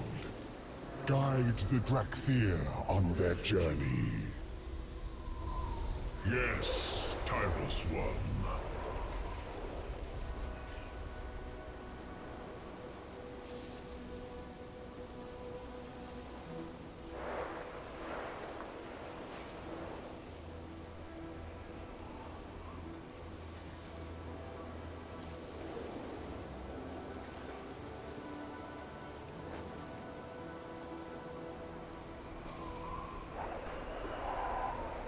Go on.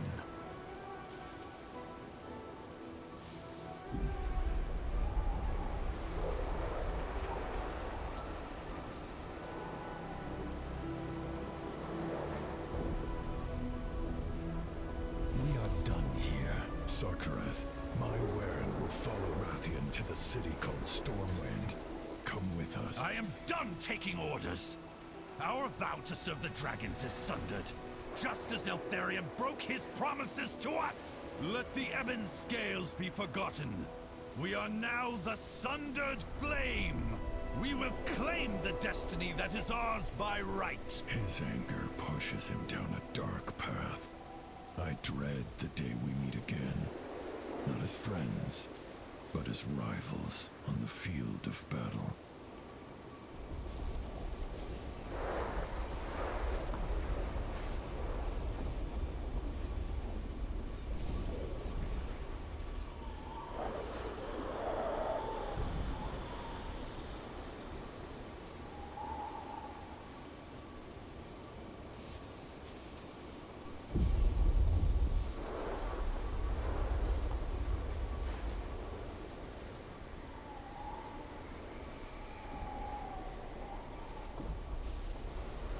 Just occurred to me that they also have this design, so they already have quite decent designs, like, you know, new. I mean, I'm not saying new as in like completely new, but I mean the characters that are appearing or being at least highlighted in the dragon form this this long for the first time maybe in the game. I think the Black Prince, I'm not like a lower junkie by any means, you know, despite being a veteran of the game.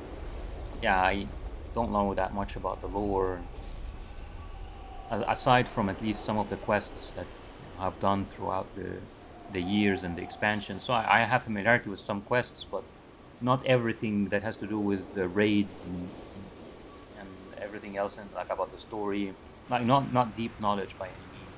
But I understand the Black Prince is quite important, I think, in this expansion, but I haven't seen him in this dragon form for this long, and these are quite decent designs, you know, like the shape of the head, the thickness of the neck. Same here, same with Abyssian. Yeah, the shape, you can feel like bulky, strong, strength, imposing character, at least compared to your character. Everything really, the thickness of the neck, the shape of the head, the width, the jawline, Everything is quite powerful and strong, even in this, and for the Black Prince also. But this one's Abyssian, especially Abyssian, is quite nice. If they already have the design, I don't understand why not use this design as inspiration instead of giving us these lizards. Look at this lizard. And I've done my very, very best. I have done my best to, pick something masculine and strong and or what have you compared to the options available, the other options available in the character creation, and I end up with a lizard.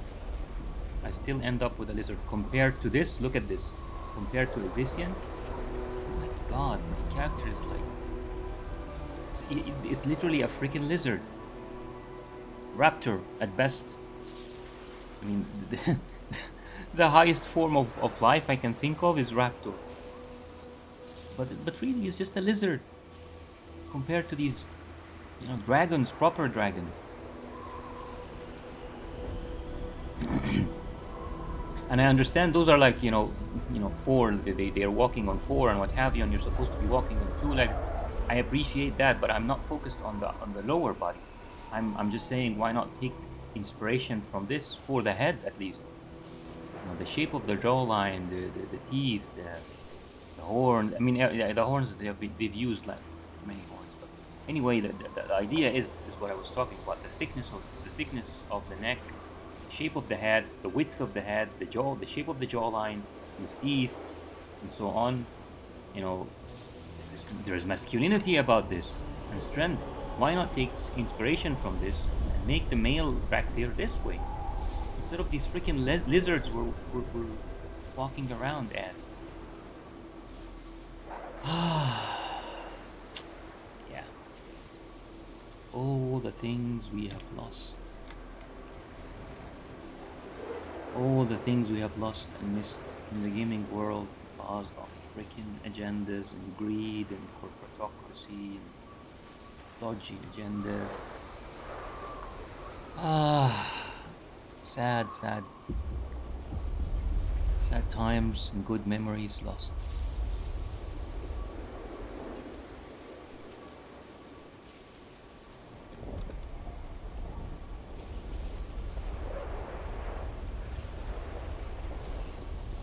Let's have a look at you.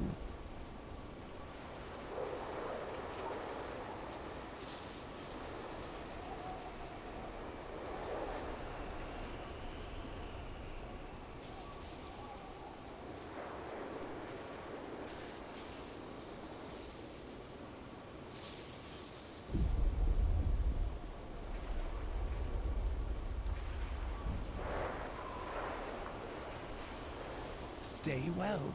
Viridia, you could come with us. With... me. Oh, I'm sorry, dear friend. My Wen will remain in the Dragon Isles. Their fate is kind. We will not be parted long. Fair skies and strong winds, Syndra.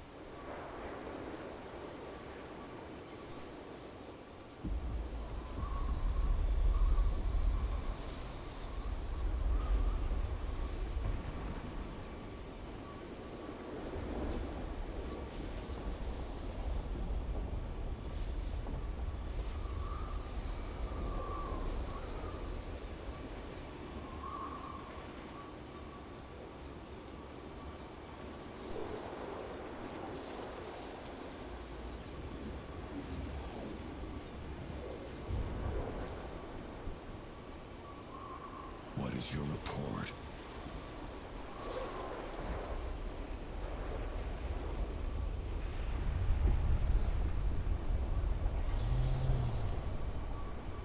I get it now, because I was curious about where the Ebon whatever, I don't know, whatever their name is, the Ebon Drakthir, the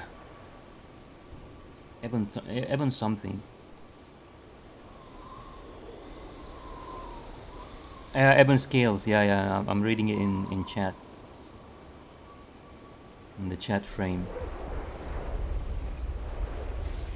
His Scale Commander Sarkareth, let the Ebon Scales be forgotten. We are now sundered, flame. We are now the sundered flame. We will claim the destiny that is ours by right. And then Scale Commander Azorathel says his anger pushes him down a dark path.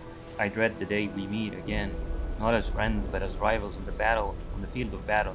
The first thing that came to mind when I heard these words was that, you know, we will meet them again in some sort of dungeon, a mythic dungeon, or maybe a raid or something. But now, now I get it. So Rathian speaks of a group called the Alliance. Because why? I mean, when I read the Alliance, I was like, this is because I picked the Alliance side when I created this Drakthian. Noble folk who care for one another and defend this world. He has offered to introduce us to their leaders in a place called Stormwind. Come, Rockborn.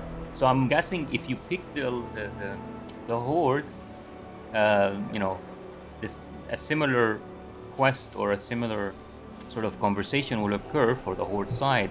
So the Ebon Scales basically became Horde. Now I get it. And or basically, and now they changed they will change the name from Ebon Scales to Sundered Flame, and they will become Horde. Get it? Nice. I like you know, I like figuring things out like that, you know, on my own.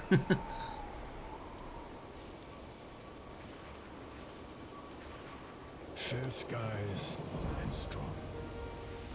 Dark Talons, fall in! We have to leave the Reach. Lead the way, Abyssian.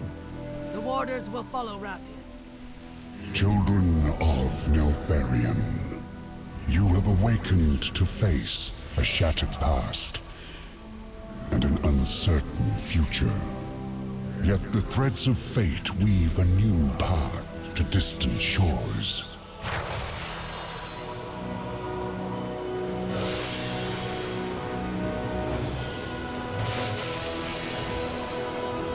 The sands of time will speed your wings along the way. Tell the world of what you have witnessed, and warn them of the storm to come.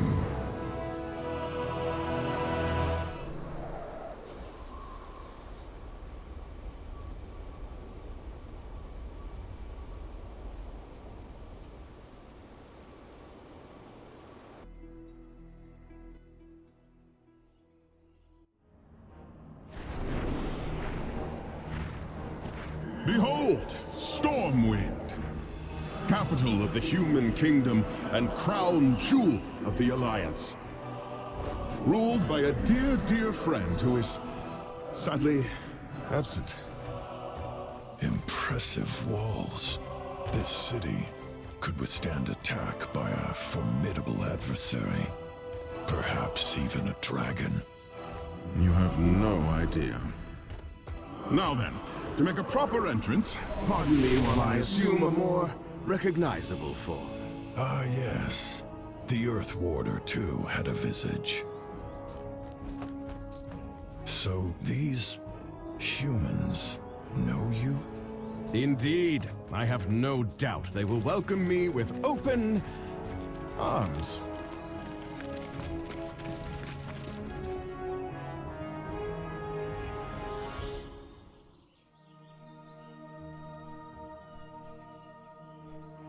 Stormwind! I kind of missed that place. Lots of good memories here.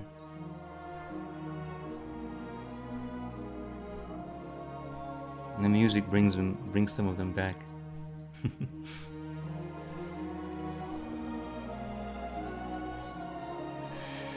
I still remember vanilla WoW, like the proper, not classic, but vanilla.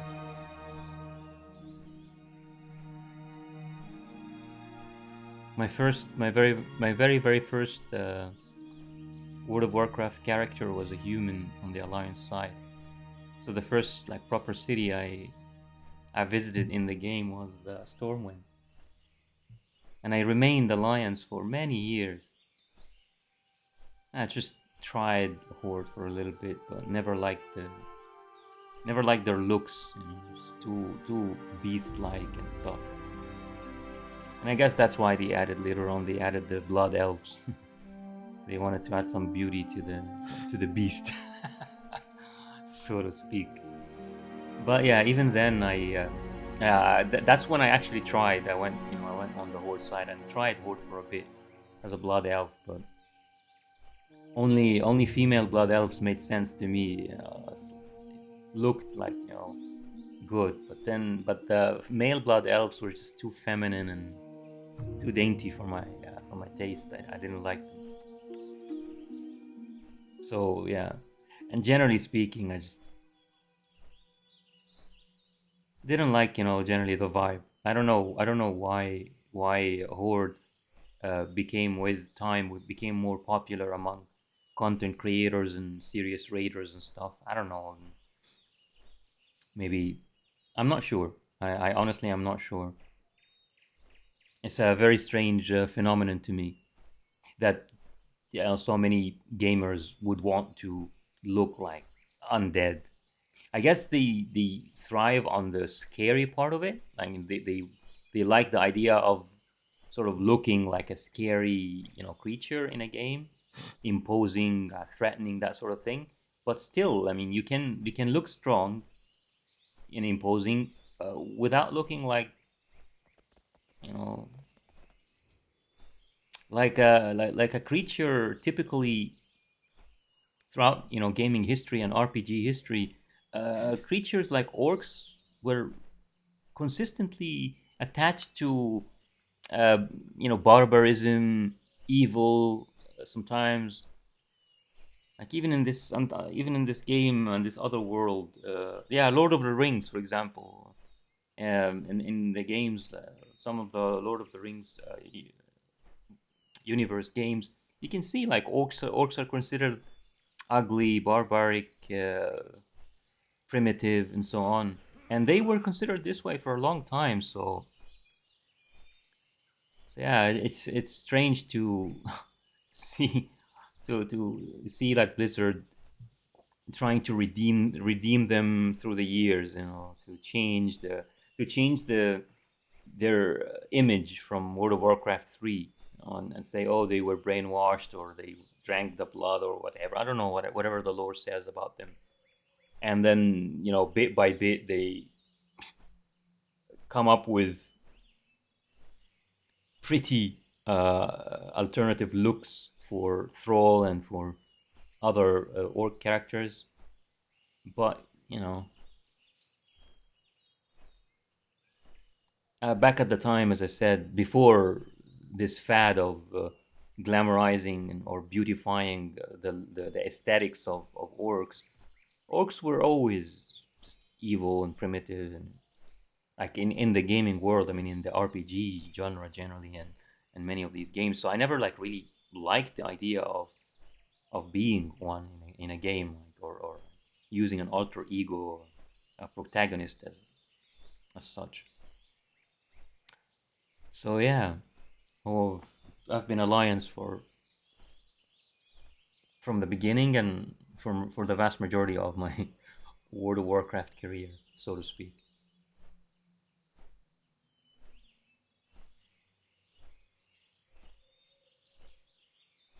I used to station myself in Ironforge quite a bit back in vanilla. I mean, I can't remember why.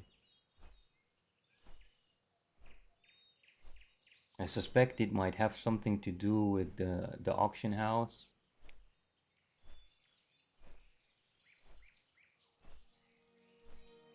I'm not sure, or maybe proximity to other locations or something like that. I can't remember now. But yeah, otherwise Stormwind, I definitely have fond memories in Elwyn, especially in Elwyn. Not just Stormwind, to be honest. Elwyn Forest too. I even have more fond memories in Elwyn Forest. so many, so many new characters spending their time there, a long time there, and meeting a lot of players and making a lot of friends in Elwyn Forest. I'm not talking about Lion's Pride Inn, of course. Lion's Pride Inn has always been a center or a hub for all sorts of weirdos and weird stuff. No, completely separate. I don't care about Lion's Pride Inn. I'm talking about, really Elwyn Forest, the surrounding area, the caves, the Westfold, the area of the horses. I can't remember the name now. We're Reporting for duty. this area here. Oh yeah, East Vale Logging Camp. East Vale Logging Camp. There's a mine here with kobolds. Another mine here with kobolds. Oh my God, Hogger, Hogger, Hogger,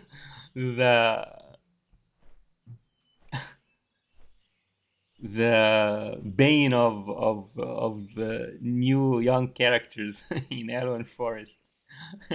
If you were able to solo him, that was like, was that props to you. Um, what's the expression? Uh,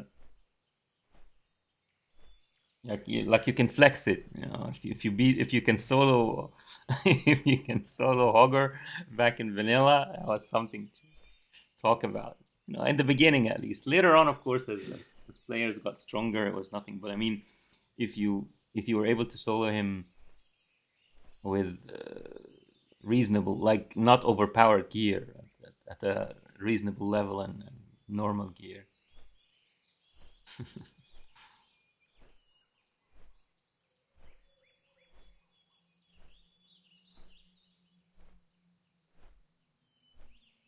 Yeah.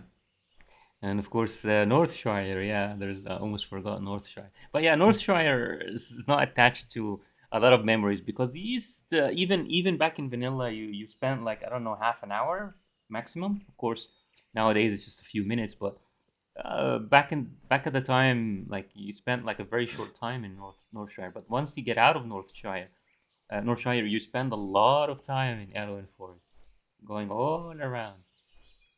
Good stuff. Good memories. We were all innocent, and World of Warcraft itself as a world had some innocence to it. It was a place about wonder and awe-inspiring stories and strange things. No politics, no real life politics, no gender identity dodgy stuff in our games, and no weird body one, body two instead of male and female terminology. No pushing, shoving homosexual relationships down our throats in all in every like expansion or major quest line and what have you. None of that. We were playing games, forgetting about real life and the politics of real life and the issues of real life.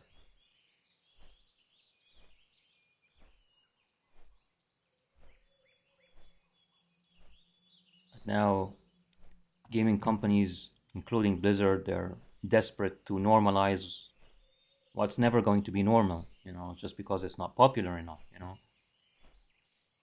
Desperate to popularize and glamorize and normalize what's never going to be normalized in real life, simply because it's not that popular. You know, yeah, desperate to do all that at the expense of everything, at the expense of immersion, realism,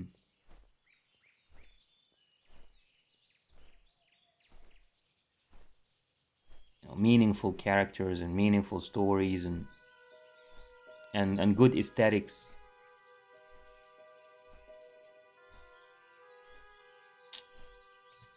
What can I say?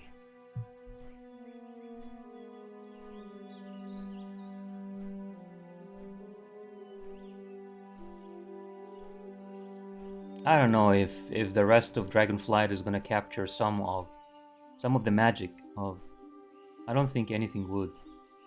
I don't think anything would capture the magic of vanilla, because it wasn't just about classic WoW. It wasn't just about, you know, the world of it wasn't just about that old world. There was something else. It was something about there was something about the quests, the characters, the design of the game, the community itself, many things. It wasn't just one thing. And now we have, as I said, these agendas competing so invasively, competing so invasively with creativity and freedom of expression and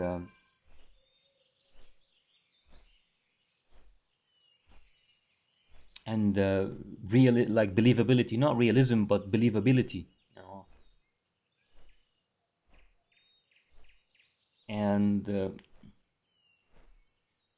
And sort of a satisfying alter egos or protagonists competing with the potential of having a satisfactory alter ego. Is there something you wish to discuss? For yourself, or a protagonist for yourself. And what I mean is it's like unsatisfactory because, as you can see, look at this, look at these Drakthir. You can't tell the males and females apart. Just all the same. Why is this? Because of dodgy agendas. So it's like you don't feel that, at least for some of us, you know, you don't feel that this your character really is strong enough and is expressing you, like when you're male and you want to have that sort of masculine aura about your character in a game. You can't find it because your character looks feminine. Character has feminine legs and feminine body. If it's not, if it wasn't for this armor that I have, and if it's not for, yeah, if it wasn't for this armor I added, and for making him like body number 4, the biggest possible, he's feminine. He looks feminine. This character looks feminine, and his jawline and head and neck, it's all feminine. This dude is even more feminine. Look at this. Freaking hell, man. And of course, there's nothing wrong with feminine, but, you know, for a female character, I would want the, you know, the female Drakthir to look very feminine. It would be very nice. But that's the whole point. That you make the feminine characters or the female characters stand out, look obviously feminine, and the masculine characters look obviously masculine, and then you can kind of feel fulfilled, you know, as a person trying to role play a certain sex. You feel fulfilled. You feel like, you know, this is really expressing the persona that you want to project in the game, you know, fictionally or virtually. But all of this is gone, and we are in a new era of weird corporate agendas. Anyway, just a very quick be right back, guys, before I see the rest of the quest and stuff.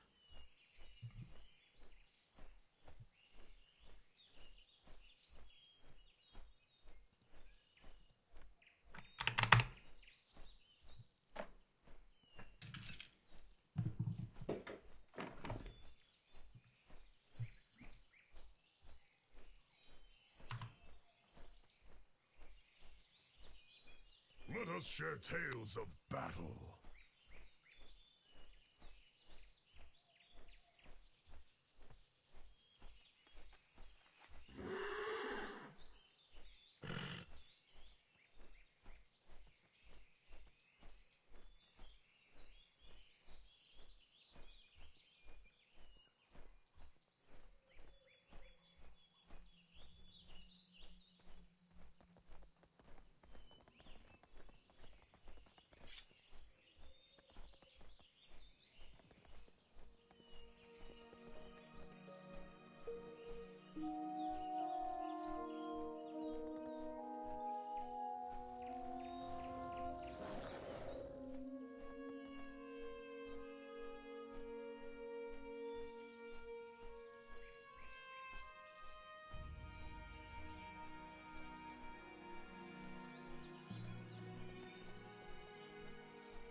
Ah, thank God.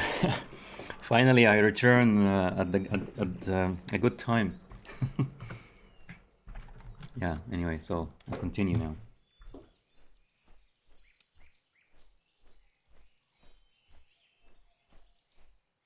Do you trust me?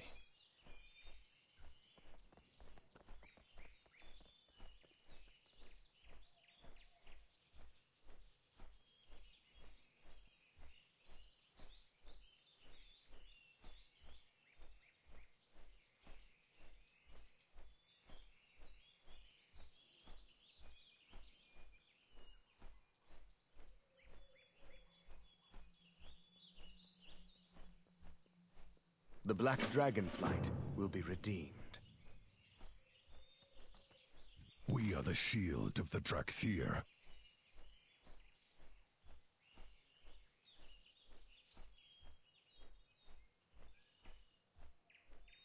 Stay true to your word.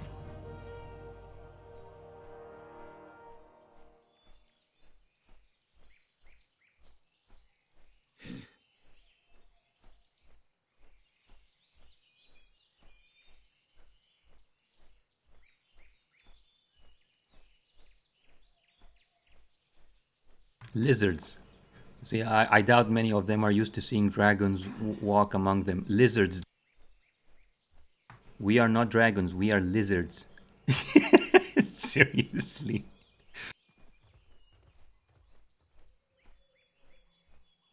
The obsidian borders. Soldiers of Stormwind, allow me to... Rathion, you were warned against making unannounced visits, especially when you bring company.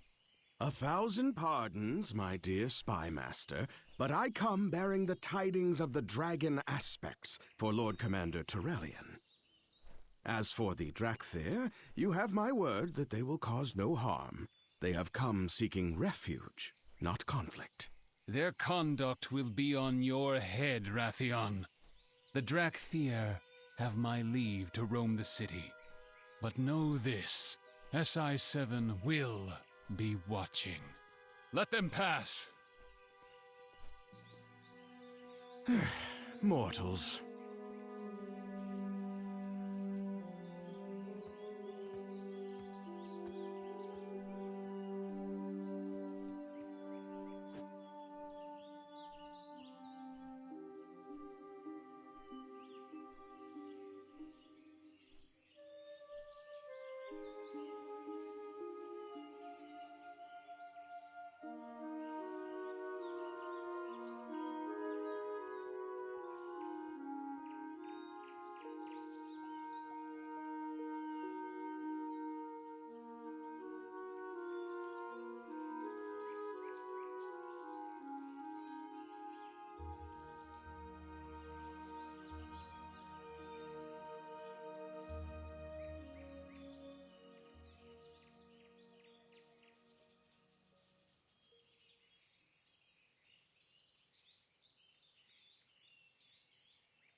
First thing to check. First thing to check. Can we fly already?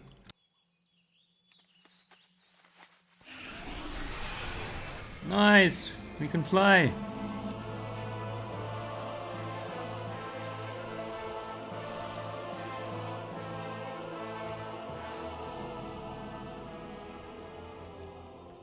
Welcome. How are you?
Dude, I'm not a dragon. I'm a lizard. Look, look, look at my jawline. Look, can you see? Lizard, raptor, or a raptor. Definitely not a dragon. Come on, man. Come on, look at me. Lizard, Ard. Lizard, alright? Not dragon. Simple, humble lizard.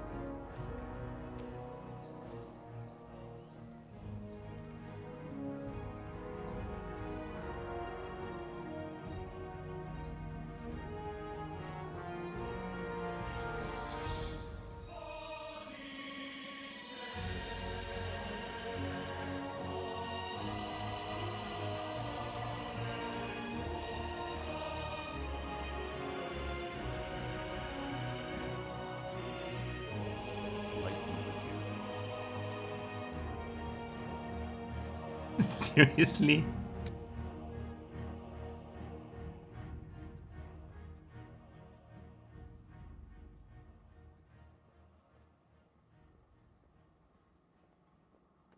Light bless you.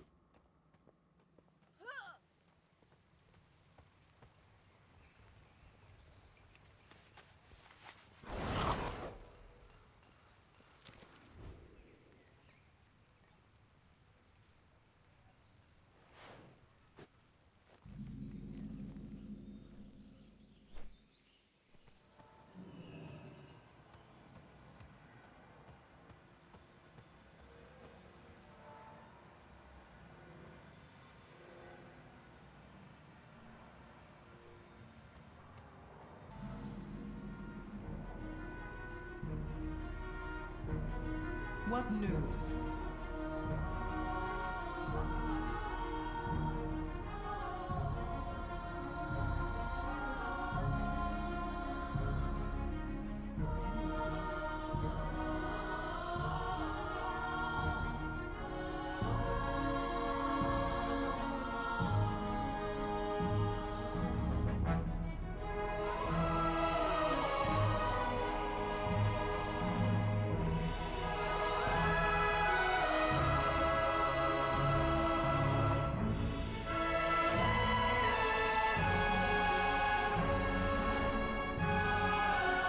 Exactly.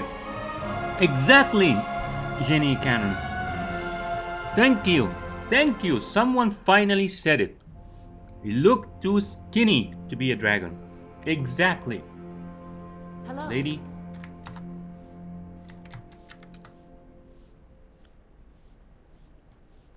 You deserve a hug for saying the truth. And a bow.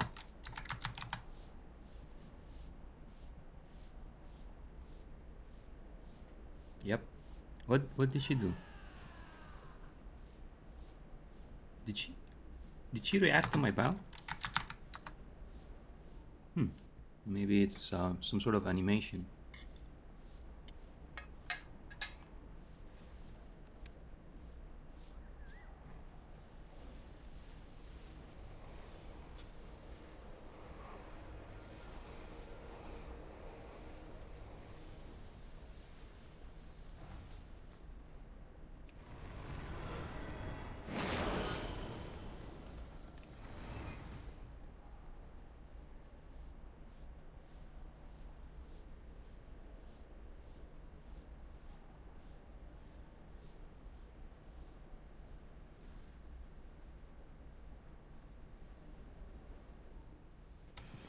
I'm glad Blizzard at least has some has enough sense of humor. could I have one of your scales for crafting purposes, of course.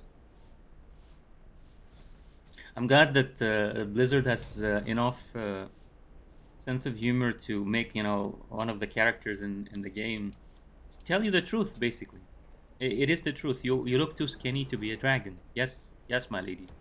You are absolutely correct. Way too skinny to be a dragon. Or dragonkin, or whatever, I am, clearly, Dragonborn is clearly a lizard. Or a raptor. That much is obvious.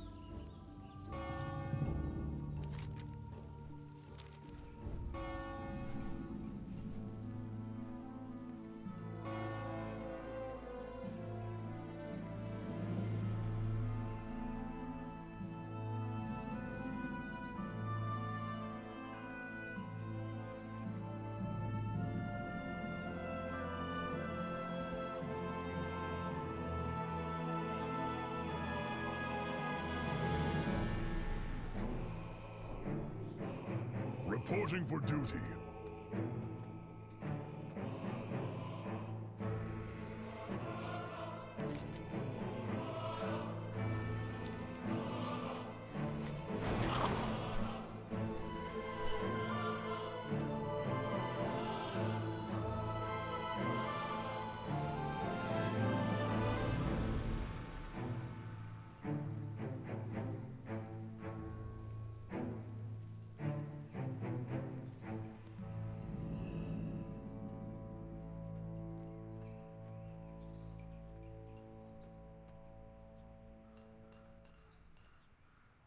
What is your report? The Dragonflight will find a place in this world.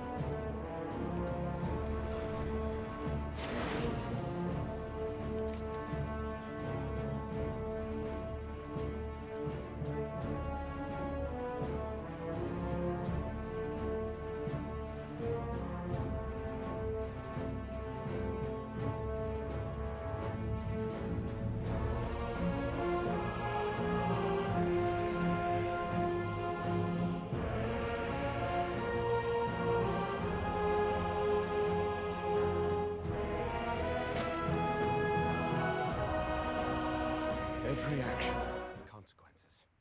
I am pleased that you have accepted our invitation to the Dragon Isles, Lord Commander. During the dark days of the Cataclysm, the Aspects made great sacrifices to save our world. The Alliance will answer the call and stand together with Dragonkind once again. Alexstrasza shall be most appreciative. Though she will insist that you do not bring any lingering conflicts to her shores. You have my word that this will be an expedition, not a military maneuver. To honor our truce with the Horde, I have instructed the Explorers League to work in concert with the Reliquary. Just think of all the ancient knowledge we can discover together! The Dragon Isles is our home, not a place for outsiders to plunder. The Dragonflight will accompany the Alliance on this journey, but it will take time to build trust between us. As a fellow soldier, I share your wariness, Azurathel. Splendid! You two have found common ground already. Now then, let us begin preparations for our voyage. The Dragon Isles await.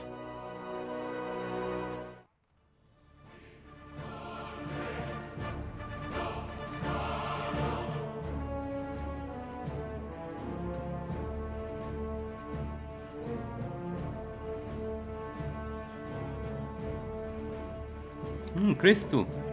This dog needs a raid, I think, to kill him.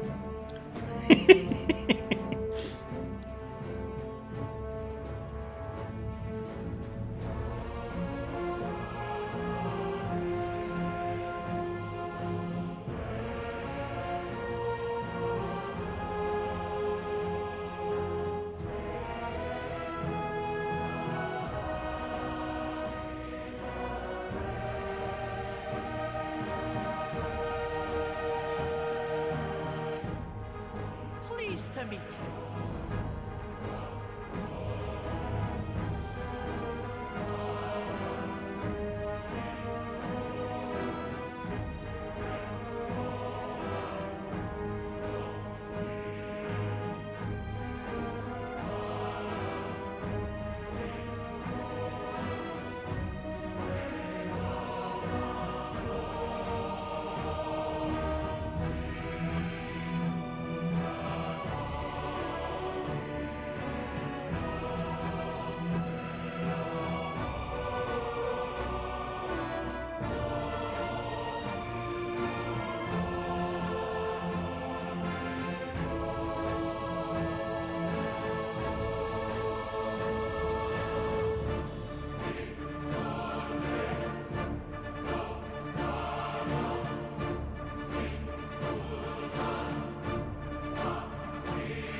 Learn from the past, look to the future.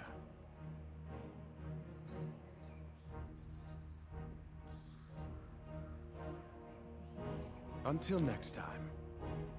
A visage is an expression of how you want to be seen by others. Will you be friendly and approachable, or stern and intimidating?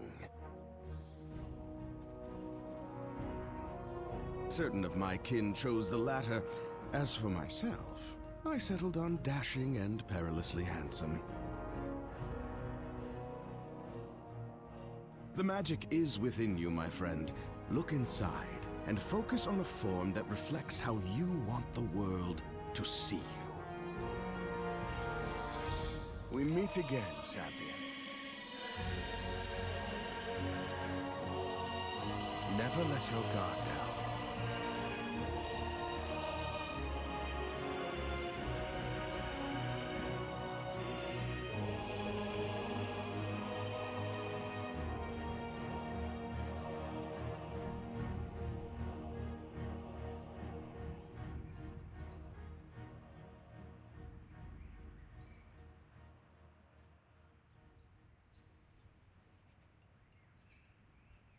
Yes, that's it. The visage lies within you.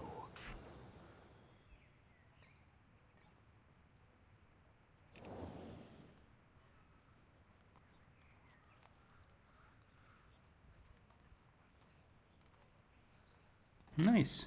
I mean, I picked this look, of course, during character creation, but I haven't seen it at all yet, so... looks decent, but way too short compared to Rathian.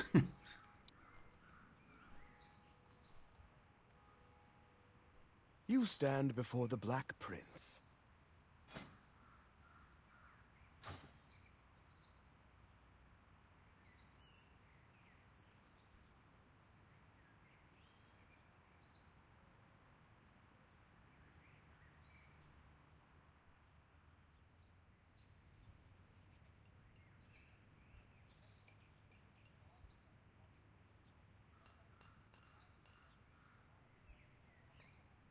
Azeroth faces many threats.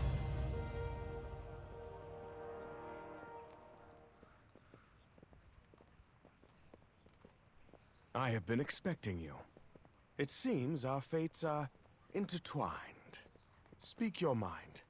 I have been expecting you. Do you trust me? You do realize I am a dragon, yes? That I can breathe fire? Just making sure. I am beginning to understand what drove my father mad. Speak your mind. Is there something you wish to discuss? It seems our fates are intertwined. You stand before the Black Prince. We meet again, champion. You do realize I am a dragon, yes? That I can breathe fire? Just making sure.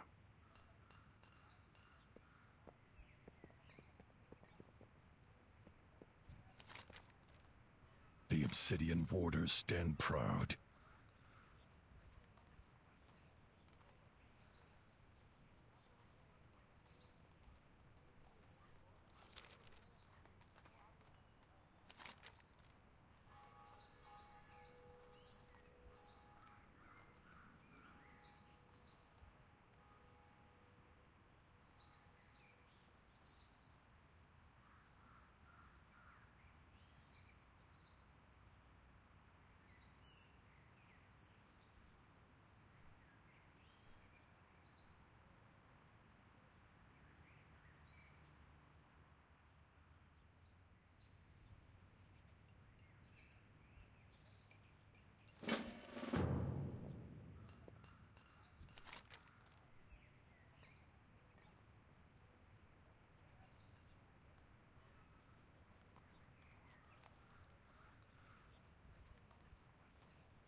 Spotted some promising crew members as I was flying over the city. Round 'em up, and let's get to it.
can I help you? Have a good one. New adventures. Oh, I'm game. When there's work to be done, my hammer's always ready to be put to good use. See you at the docks.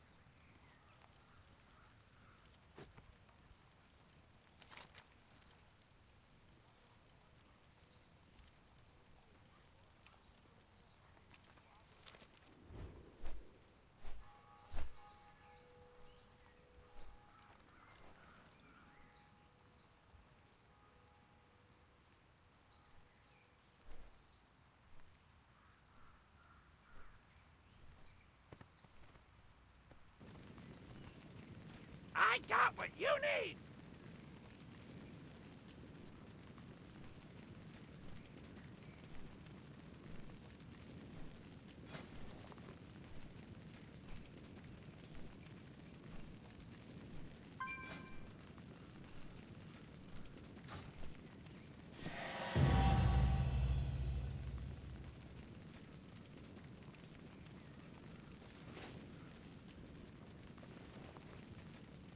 Glad I could help!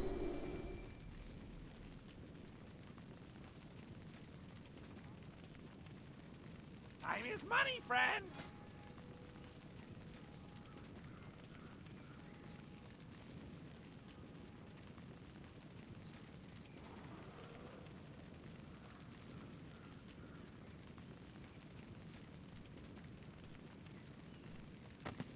Keep it real!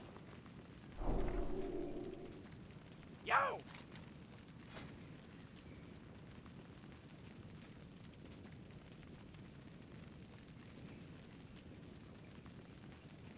Hurry back! I got the best deals anywhere!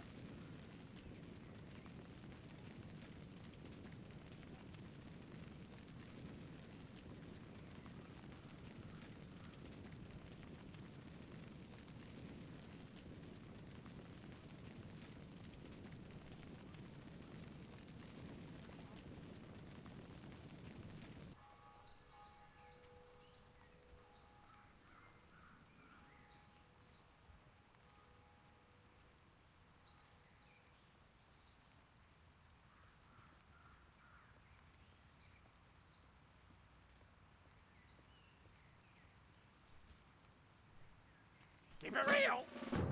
Breathing room, please! My admirers need space to appreciate the awe of being in my presence.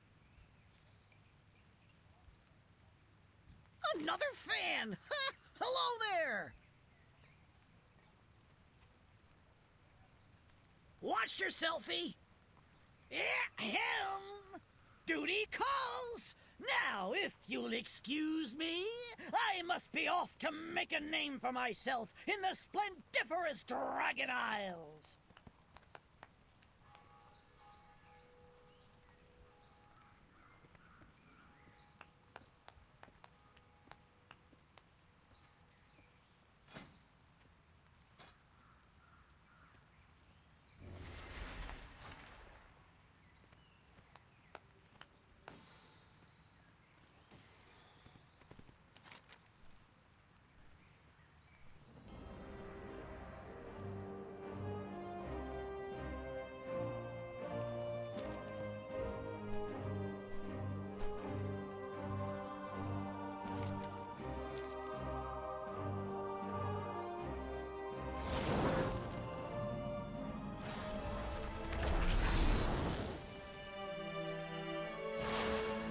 Any new discoveries?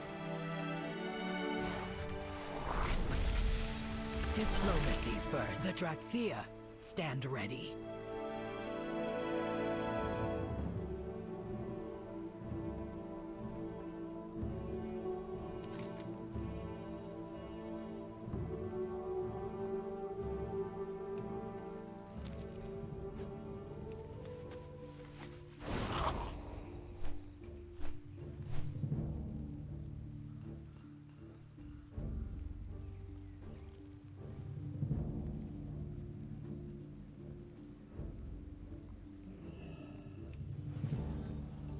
Ah, it works even if you're not in your form. That's pretty neat. I like it. I mean, I assumed they would change, like the game would change me to the lizard form if I try to hover this way, but they opted for doing it in your visage or humanoid form.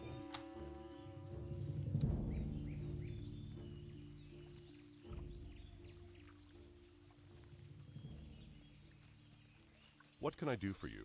Need help? Well met. Greetings, King's Honor, friend. Forget something? I'm kind of busy. Quit it. What's your problem? Knock it off. You're getting on my nerves. Need help?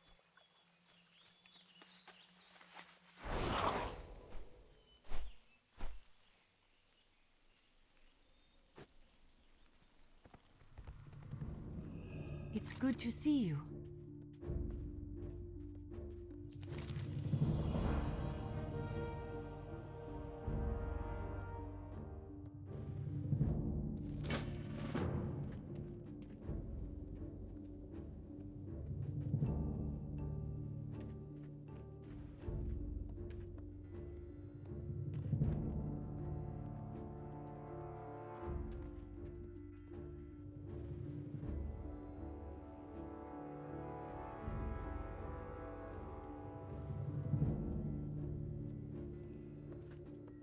Yeah, look at this beer belly. Seriously? Is anyone seriously going to tell me that he's just robust like that? Or this is a beer belly. This person is unfit. He's overweight. He doesn't exercise enough. He eats too much, and he needs to eat a bit less. Try to exercise, and if he can't exercise, he can just eat less and less until he loses his weight. Because it's math, you know. Less carbohydrates in than the carbohydrates you spend, you lose weight. Your body turns to burning the fat stored, and you lose the fat stored with time. It takes time, but it works.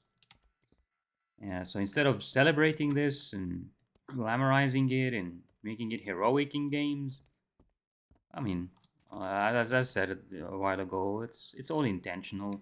They want the populations to celebrate their sickness and overweightness and their problems, and they want people to celebrate that. They want people to remain, to stay as they are instead of improving and getting better. They want that. The elite wants that because it makes Patience is the highest virtue. Easier to control, you know, much easier to control. That is the truth, the reality.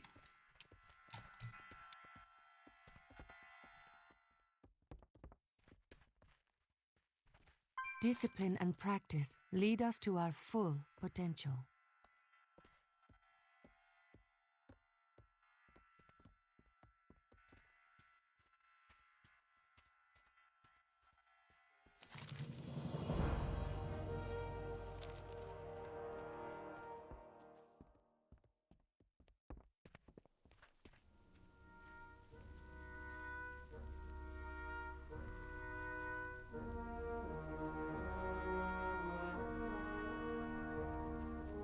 King's Honor, friend.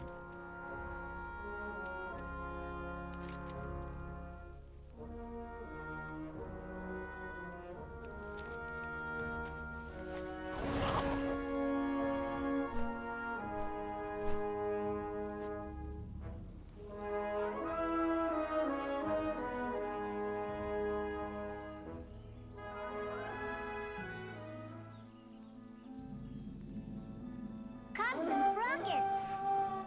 I have miscalculated. Don't panic. We've prepared for this.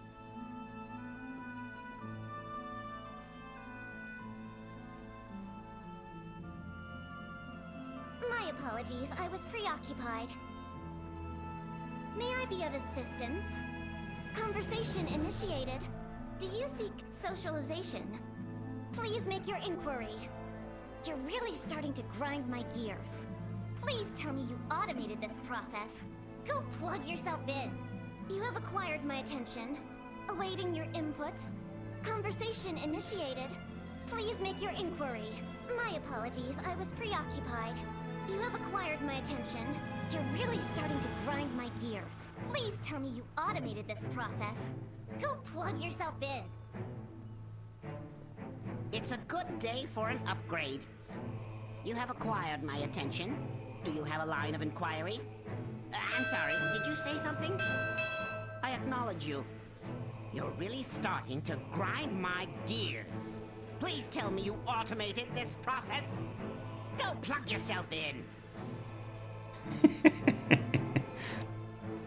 There's nothing I can't scale. If you're looking for adventure, I'm your man. Interested in a lesson or three? You best be prepared. There's nothing I can't scale. You're climbing the heights of my patience. If you're looking for adventure, I'm your man.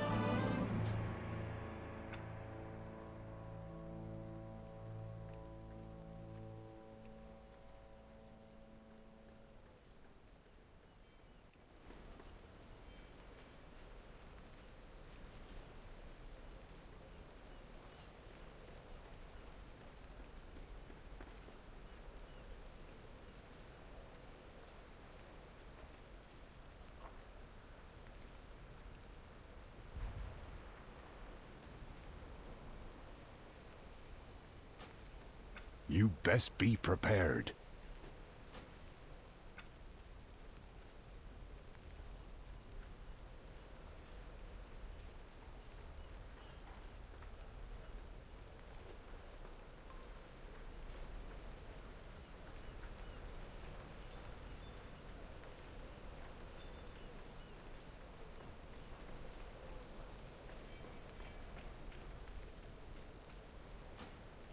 Interested in a lesson or three? There's nothing I can't scale. You best be prepared. If you're looking for adventure, I'm your man. You're climbing the heights of my patience. Interested in... Proudmoore's finest, at your service. There's nothing I can't scale. I think I bugged him. You best be prepared. Expedition to the Dragon Isles? Sounds fun. Bet they've got plenty of soaring peaks to climb. Wrap it up, trainees. We're moving out. Exemplary work. Announcing appreciation. Your gratitude has been accepted.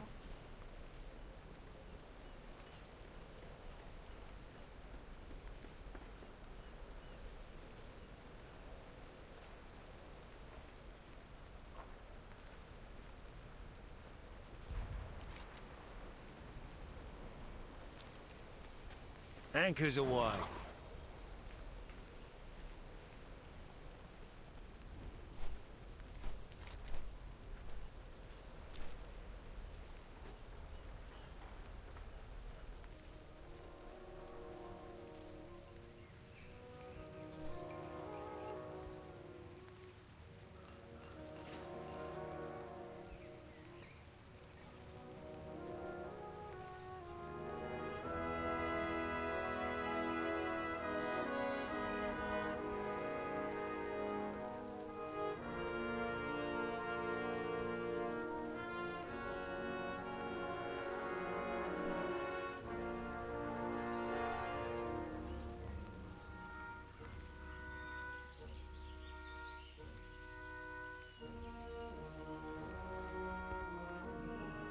Hey there.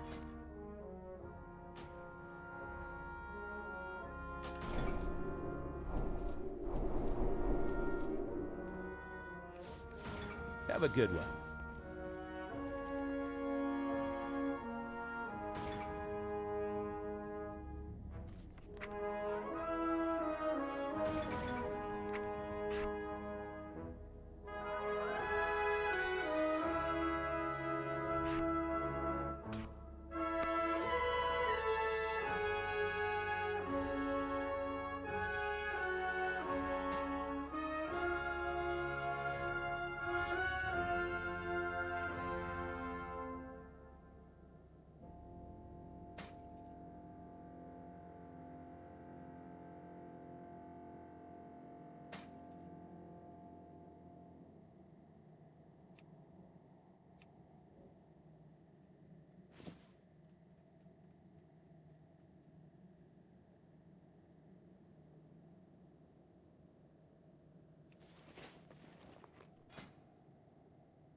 Open for business.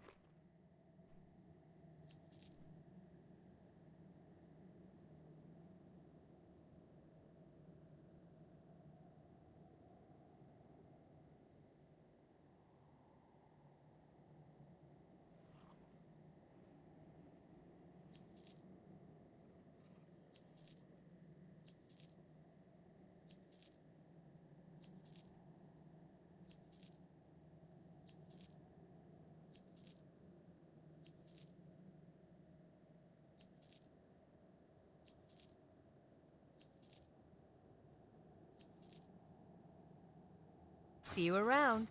Peace be with you.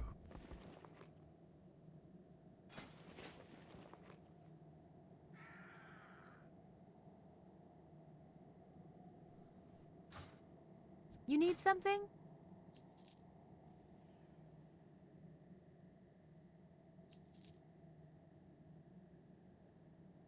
See you later.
Proudmoore's finest, at your service.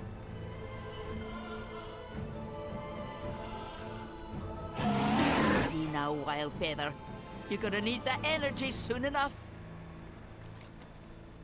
Let's get moving. Plenty to be done. Adventure calls, and we will answer.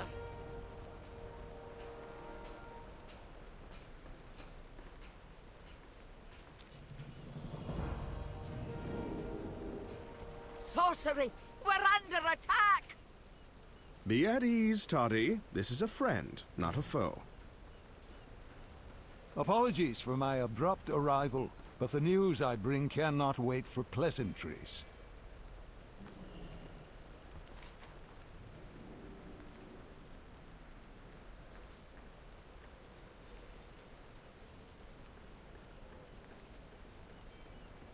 Anchors away.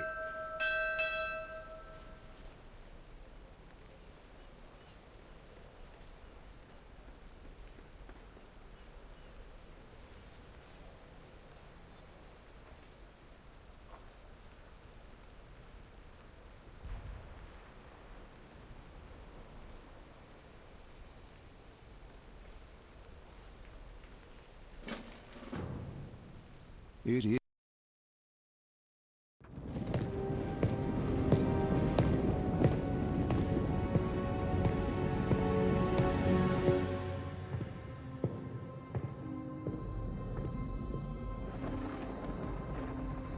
I did not expect to see you again so soon, my friend.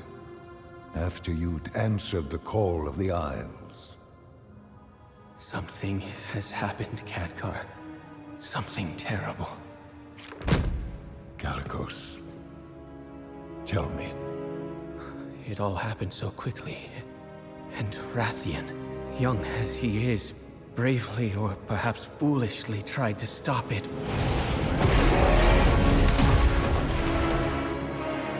But he was too late.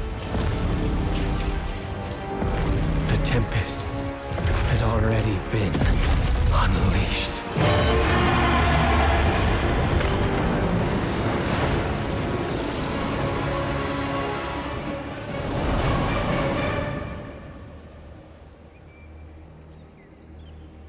She let me live with a message. They are coming to cleanse the world of the Titan's stain. Alexstrasza, who is she? What is she? She is Razagath, youngest of the primal incarnates. Incarnates? 4 dangerous adherents of the elemental forces. At the dawn of the aspects, our flights embraced the Titan's gifts. They did not. The war that followed was unimaginable. And it took all of our strength combined to banish them. If they were so dangerous, why were they not destroyed? I hadn't the heart to do it. We were once as clutchmates. Time, it seems, has not quelled their fury. And look at us. Should she free her kin now, we haven't the strength to stop them. And if Iridicrum's hunger is unleashed... Then we have no choice. If we are to be protectors once more, the aspects of our Dragonflights must be made anew. Our queen is determined, Khadgar. But we've only just begun to find who we are again. And I fear that without help, we may never get the chance to see our future secured.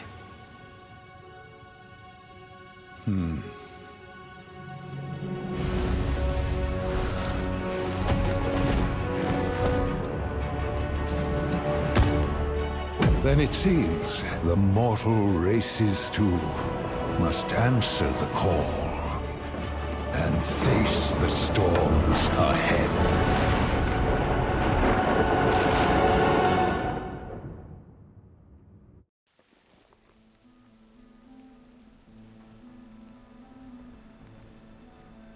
It seems our fates are intertwined.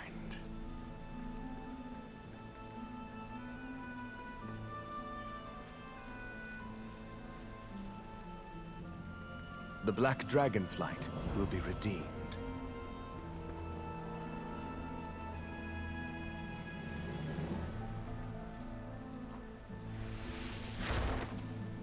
Go first, but I've got a story after.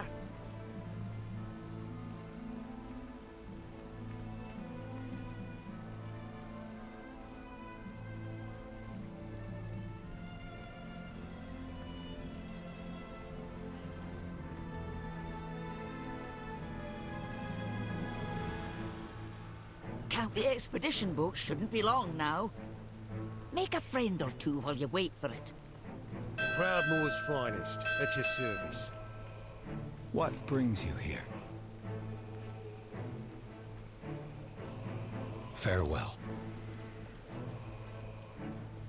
Ishnu dal diem.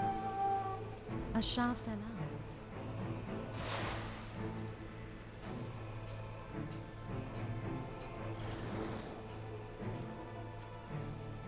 Our curse is also our greatest gift. My people have endured much. King Greymane, I thought you should know. Rathian asked if there's been any word from... Anduin? He asked me the same question. Though their friendship has been strained, I know the king considers Rathian an ally. Several years have passed since Azeroth's heroes returned from the realms of death. In that time, I've followed up on countless leads. Reports that the king was sighted here or there. None of them have been proven true. I do not think that we will find Anduin until he wishes to be found. That may take some time. Turalyon is popular with the nobles, and he's a natural leader to our soldiers. But the people of Stormwind miss their king.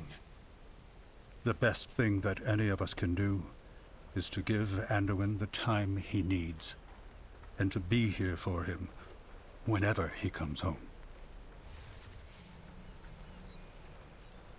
My faith is my shield.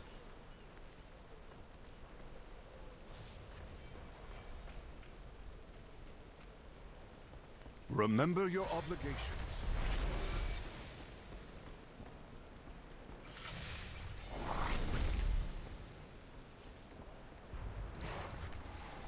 Remain steadfast. The Alliance will prosper. Spymaster Shaw, it seems the dragons are among us once again. Yes, Lord Commander. We haven't seen this level of draconic activity since the Cataclysm. I've read the SI-7 reports on the Black Dragon, Onyxia. How she infiltrated Stormwind in the guise of a noble, and sowed division and chaos. Indeed. She masterminded an elaborate scheme to seize control of the throne. The Dragon Queen Alexstrasza's intentions appear honorable. But can we be certain that the same is true for all of Dragonkind? It is wise to be cautious. I'll order extra security patrols. We need more than spies and guards on the city walls. Enlist the expertise of our mages. I want a foolproof method to see through those visages the dragons wear. We've put too much effort into rebuilding the strength of the Alliance to see it undone. I don't want any surprises. Am I clear, Spymaster? As crystal, Lord Commander Turallion.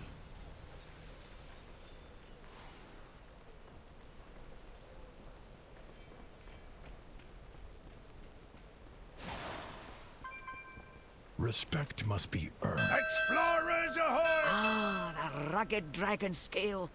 All aboard for adventure, my friends. Ah! Corkscrews! The boat ruined my perfect shot! I almost had it. You'll get lots of pictures in the Dragon Isles, Wolford.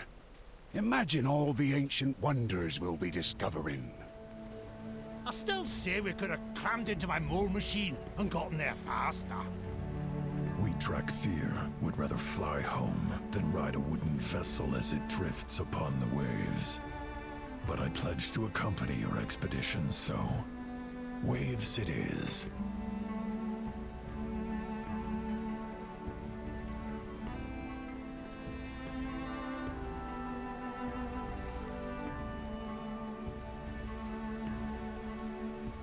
Good day to you.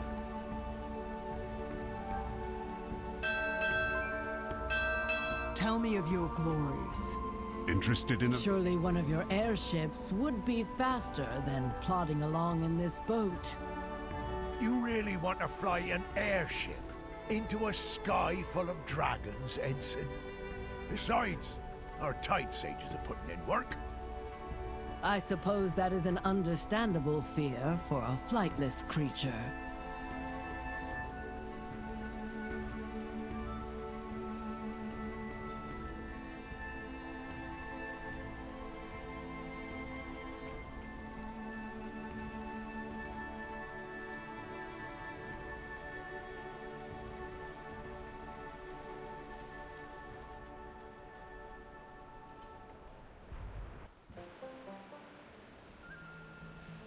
Let us share tales of battle.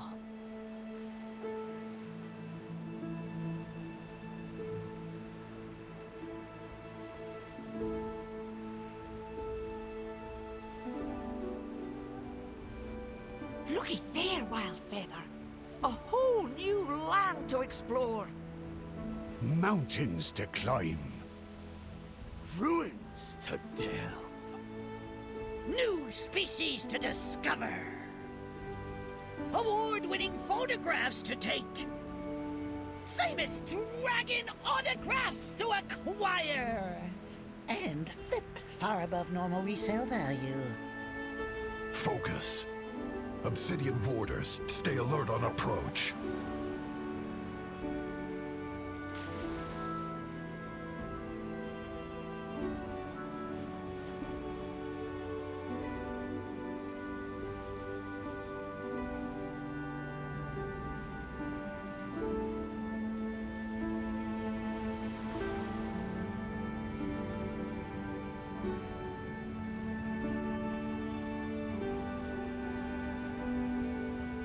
beat ya!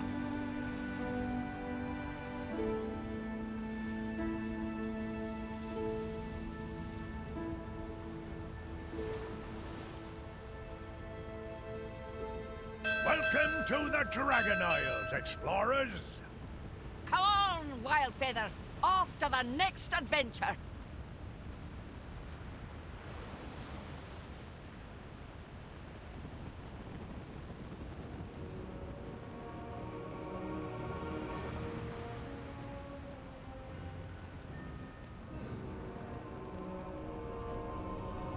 Well, look what the wind blew in. See you at the next adventure.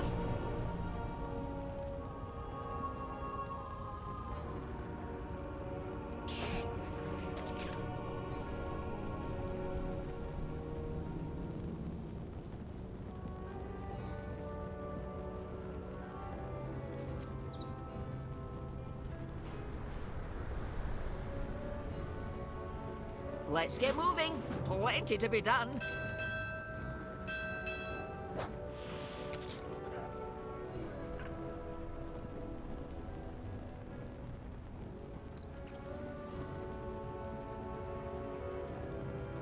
May your flame burn bright.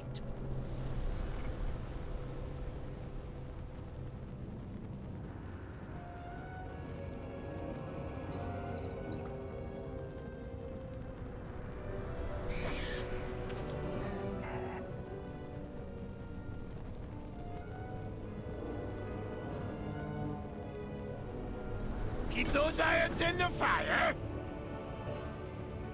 We are bound by duty.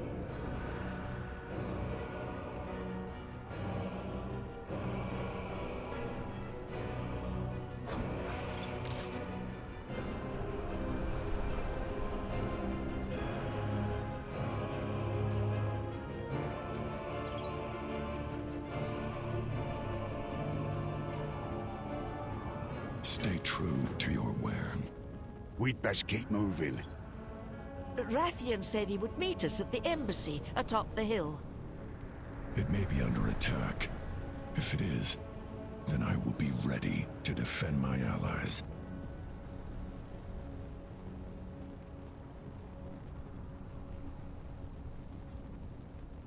Right. Oh, alright. Just a super short break to make some tea, guys, and I'll be right back. Hopefully not less than... I mean, not more than 5 minutes, maybe even less. 3 minutes.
Welcome to the Dragon Isles, explorers!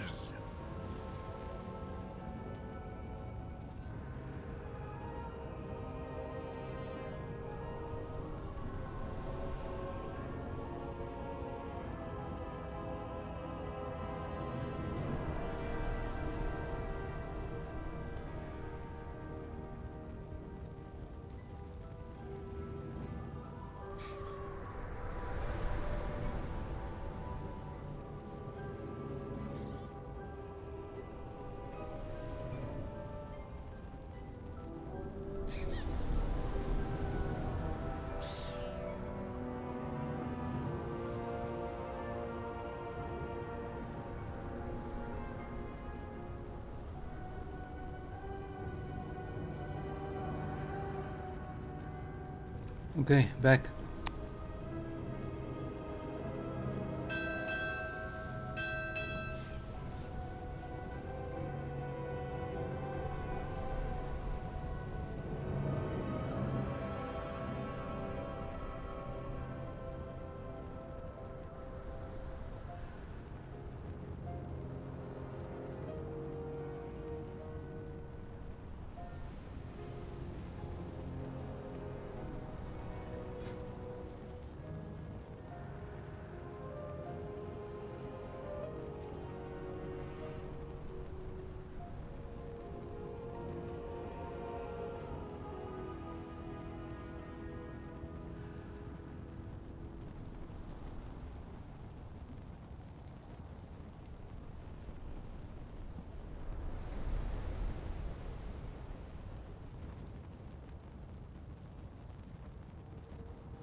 super quick. Be right back, guys.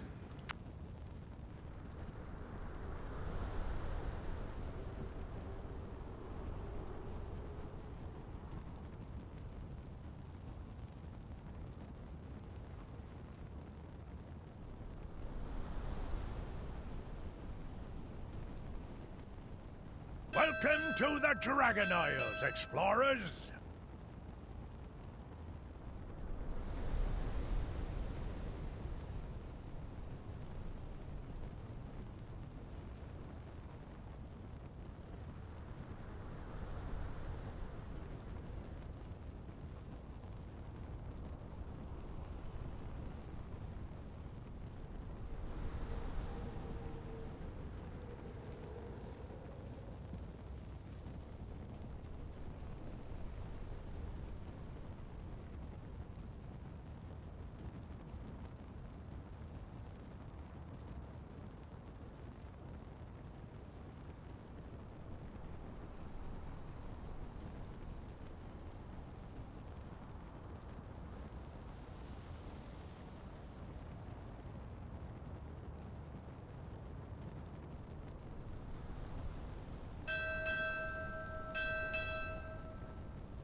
Okay, back. Sorry about that.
Welcome to the Dragon Isles, explorers!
Question everything.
Interaction initiated. It's a good day for an upgrade.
To make your acquaintance, Syndrax.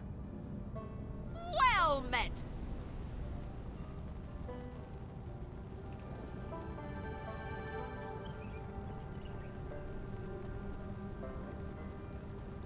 Ah, I could use your expertise. What have you learned lately?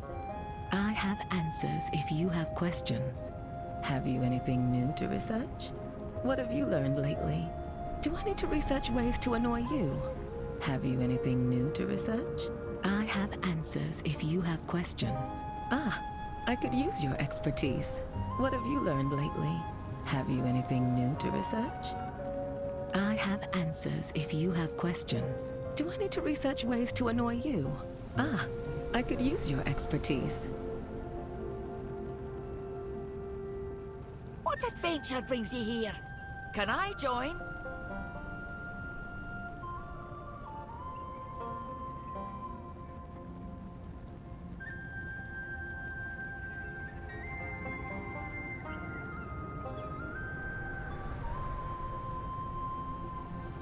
Adventure calls, and we will answer.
I'm surprised Blizzard didn't make Can't wait to see what you discover. the third specialization about tanking. I mean, it's very suitable for the lore, for the general feel of these lizards. Supposedly, you know, being sold to us as supposedly dragons, but you know, they should be able to tank really. And there are some like, I mean, actually what reminded me is that, you know, I'm reading about these spells that that were placed after I acquired my spell book and or specializations and talents. All of a sudden, that was also a bit weird. I think they should have gradually introduced me to these spells rather than dump all these on me like that. Because I was gradually introduced to a few of them, but then you dump the upper, like, you know, Blizzard, you dump the upper bar on me. I had only this bar here. That was the things that were introduced to me bit by bit. You could have just multiplied each spell by 2 and introduced 2 spells to me at a time. But then, you know, I'm having all these dumped on me right after acquiring the specializations and talents. But anyway, I don't understand. I mean, we have more than enough DPS builds and classes in the game. What we need more of is, you know, more options, more variety when it comes to tanking, to encourage more people to, you know, tank. I know that, you know, tanking isn't about just about the, you know, the builds and classes and the options and what have you, and it requires, like, at least when it comes to high level tanking, like in Mythic Plus and Force Raiding is something different, but you know, like everyday tanking, maybe not raiding, you know, because raiding, you know, usually you do the raid once per week, but everyday tanking is Mythic Plus. So, you know, we need to reduce the wait time for tanks. We need more options. I know tanks require knowledge of the you know, the dungeons, the pools. They have to, like, have a knowledge of things beyond their own class. But that doesn't mean that more options is something, you know, that's not going to help. It will help, because people, you know, people get burnt out from. I mean, I can count myself. I'm a veteran tank. Not raiding, not, you know, raid tank, but dungeons tank. I'm a veteran Mythic Plus and dungeons tank, and I can definitely relate to you know, getting burnt out from tanking on a specific class, you know, over and over again. So variety is definitely nice for someone who enjoys the role itself, regardless of the class. Having more options for tanking will basically increase the chances that someone will find a build or find a class, a tanking specialization that really resonates with them. Because that's also another issue, isn't it? I mean, some people enjoy ranged, others enjoy melee, some people enjoy spells, others enjoy melee, physical damage, you know, rogue, hunter, that sort of thing. So people enjoy different things. And the same thing applies to healing. You know, people will enjoy healing in different ways. Some people like the shaman healing, others like the druid healing, and so on. By the same token, people will enjoy tanking in different ways. So offering more ways of tanking, more styles of tanking, by increasing the builds available for tanking is going to help. Basically, is going to help encourage more experienced tanks to do more tanking rather than get burnt out, because there's more variety, there are more options, there's a higher chance that a certain tanking class and build can resonate with someone, and so on. So I really don't understand why do devastation preservation and then go for this so-called augmentation that I haven't even heard about.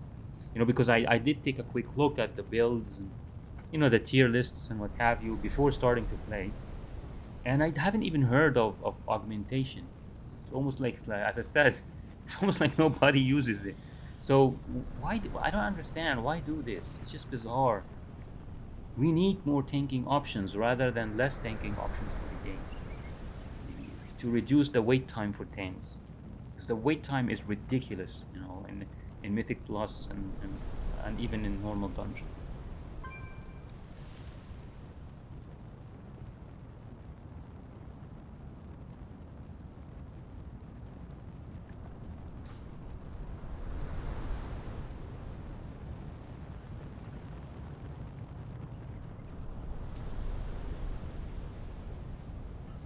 Respect must be earned.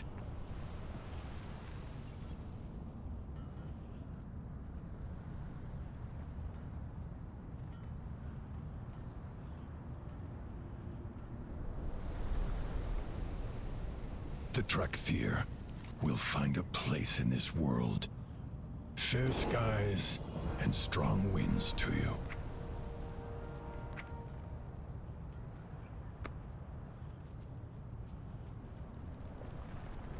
Lord Admiral's favor, friend. Keep the wind in your sails. Look always to the sea.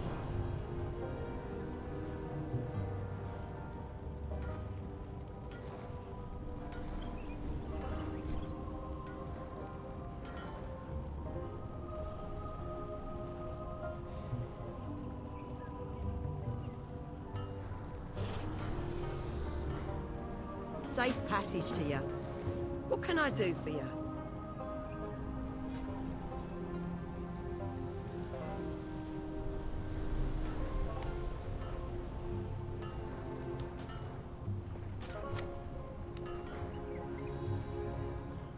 Smooth sailing. Ahoy! Safe passage to you.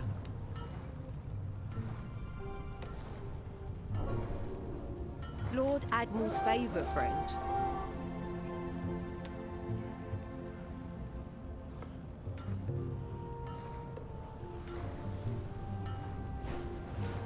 Keep the wind in your sails.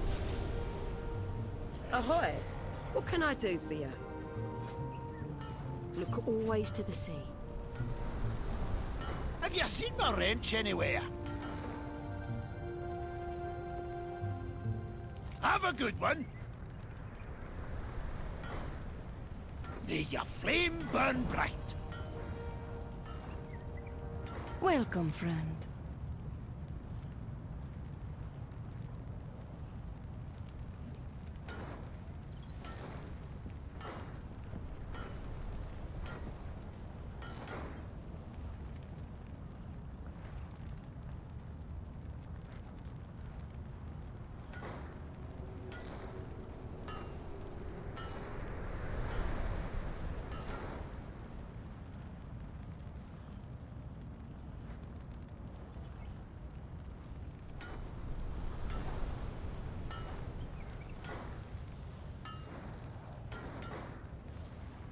Clear skies and safe journeys.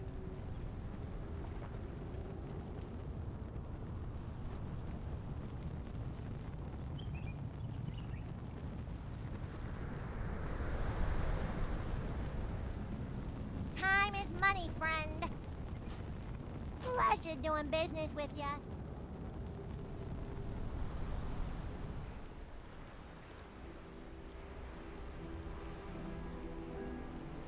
Only the best for dragon allies.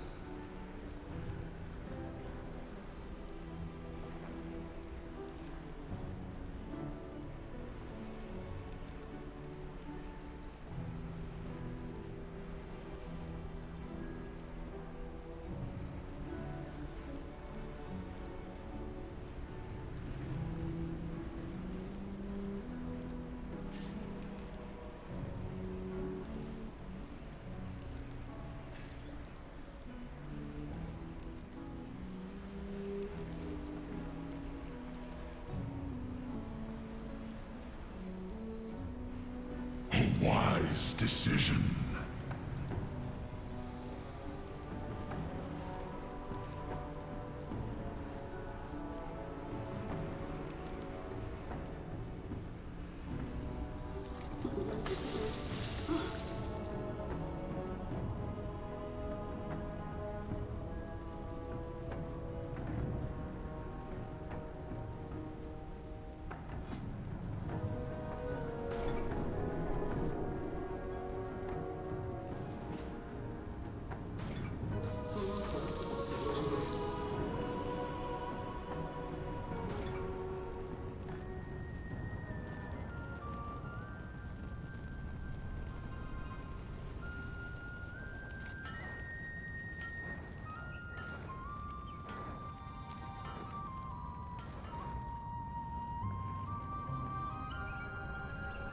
We have a mission to accomplish.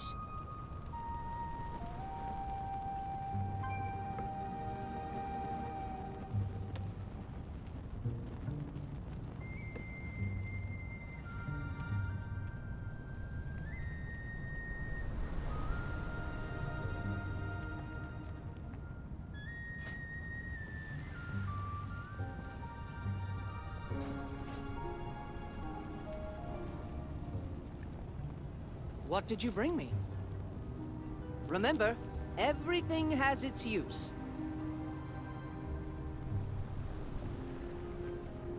The dunes have everything we need.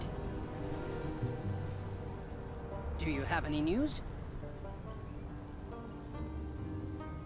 Don't die out there. Looking to buy?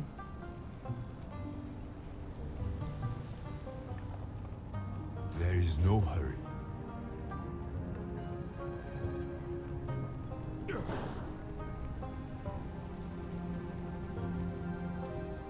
I love the wildlife here.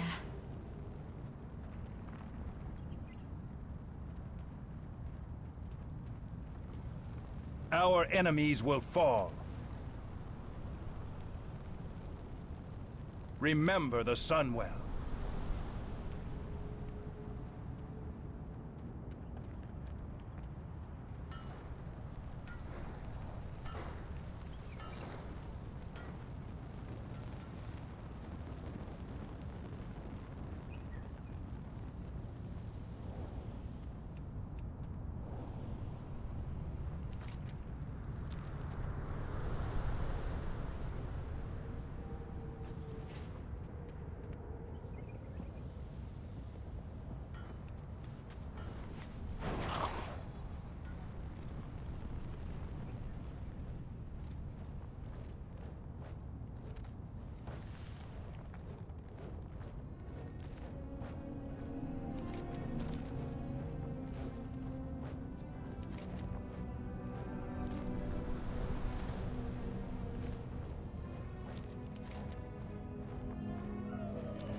Good day to you.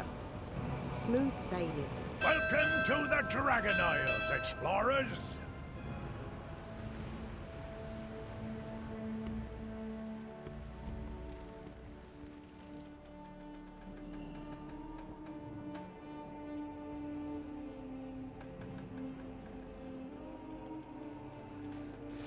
Oh, hello.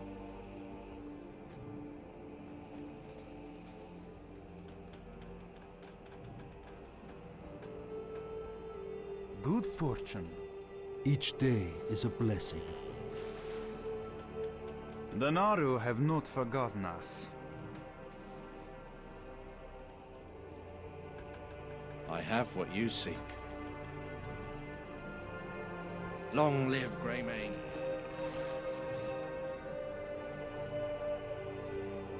Got any spare parts? Stay shiny. Speak your piece, if you must.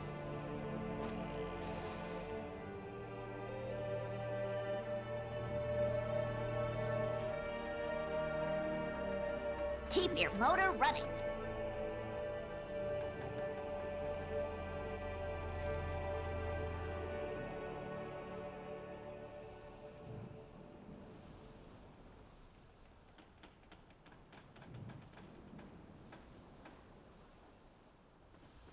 Well, back to work.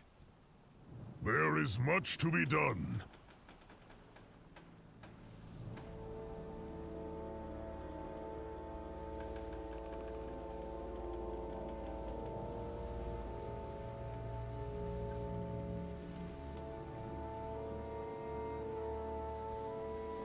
We embrace a new future.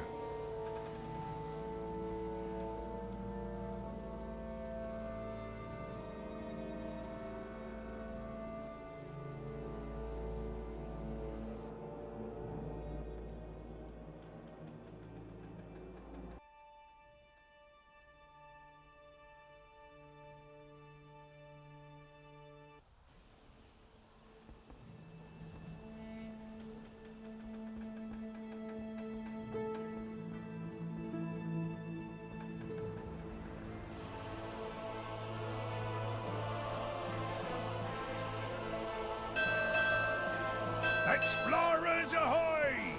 We set sail for the Dragon Isles in short order.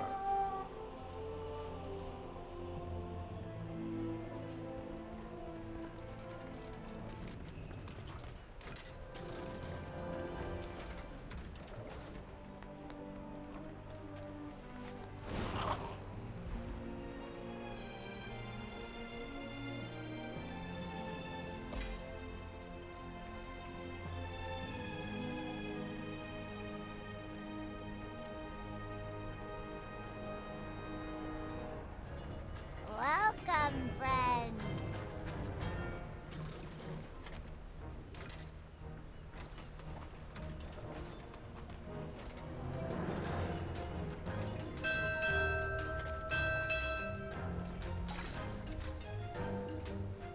Be good. Good day to you. How fare you? So many possibilities.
Proudmoore's finest, at your service.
Okay, so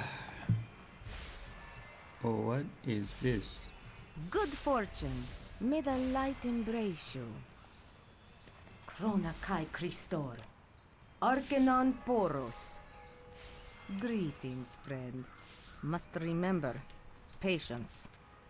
Do you require medication? Who taught you to act like this? Is this how you amuse yourself? I believe I hear someone calling you. Each day is a blessing.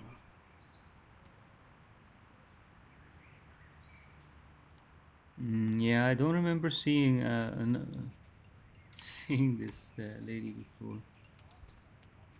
Shidorana, in the training area, storming. Maybe, maybe she's a stalker for the horde rogues and druids that troll this area sometimes, and of course vice versa. Yeah, there's SI7 here, isn't it? Yep. Oh yeah, there it is. Yep. Yeah. I guess right. She's like prowling the area for any hidden horde, probably. So yeah, as I was saying, I guess I have some sort of course, superficial impression now of the expansion. So not just the. I'm not talking about the expansion, the whole expansion, just the Dragon Isles, like general feel, the beginning, the Dragthier, just a very superficial impression. And the class, I don't know, to be honest. The Dragthier is. I'm not sure. I'm a bit. I mean, in all due honesty, I feel a bit underwhelmed. It's like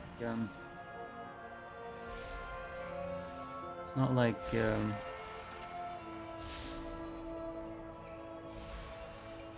it's not that interesting, and I'm guessing what contributed to this impression is that I'm coming fresh from Diablo 4. And Diablo 4's graphics and combat mechanics are on another level compared to this, to be honest. The engine, World of Warcraft's engine is outdated, and I mean the graphics I can understand. The graphics aren't like so bad, especially like the water effects I was like impressed by earlier, for example. There are certain, I mean, like certain aspects of the graphics that are quite acceptable, and it is nice to in a way feel like the graphic, like such a big world can run on simpler machines. I guess that there's also that aspect that makes the graphics, like sells the graphics as an acceptable sort of balance between presentability and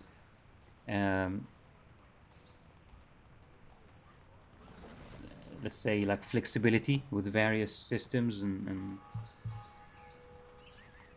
capacities and stuff. But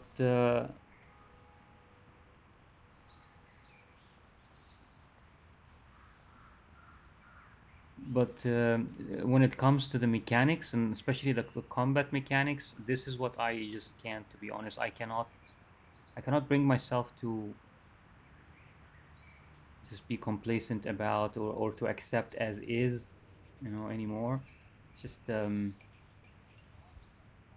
we're like in 2023. It's like we're in the end of 2023, and the graphics have just like the graphics of some games have reached like semi-realistic levels now, and Diablo 4 does offer like an acceptable level of graphic presentability, plus a decent also level of combat mechanics and impact. The way you feel the spells and stuff, how impactful they are. So to come just fresh, just days ago, I quit Diablo 4, and I discussed yesterday during the first part of this series about, you know, a veteran trying Dragonflight for the first time. Yesterday I talked in a bit more detail about why I quit Diablo 4, and you know why I was eventually disappointed in Diablo 4 2, despite playing it daily for over a month now. But yeah, it's just days ago I stopped playing Diablo 4, only days ago, and so I'm coming fresh from Diablo 4. And Diablo 4, as I said, the graphic, it's like a huge step between this and the graphics of Diablo 4 for me personally.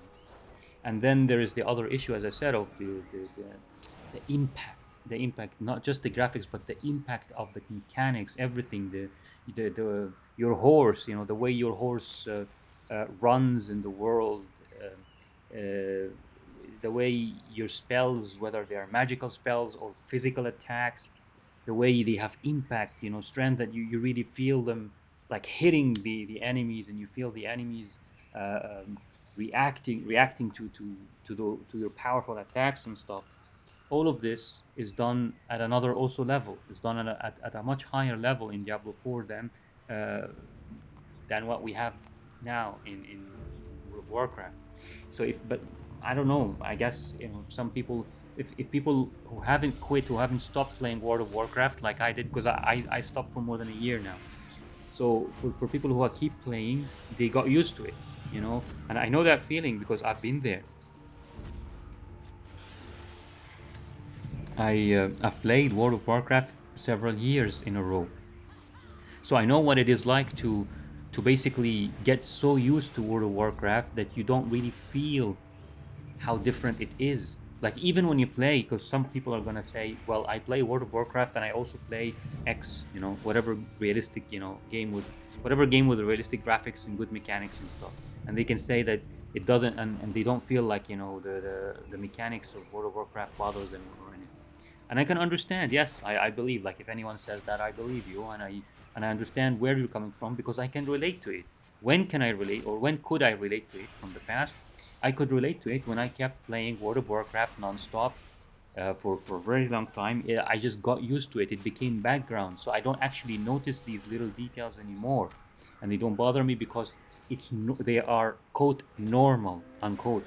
Like, when you keep playing World of Warcraft without stopping for a very long amount of time, for a very long length of time, I mean, you get so used to everything in it that everything in it becomes just normal. This is just normal, you know. You don't really notice how different it is that much, because it is just something in the background, you know, that you got so used to.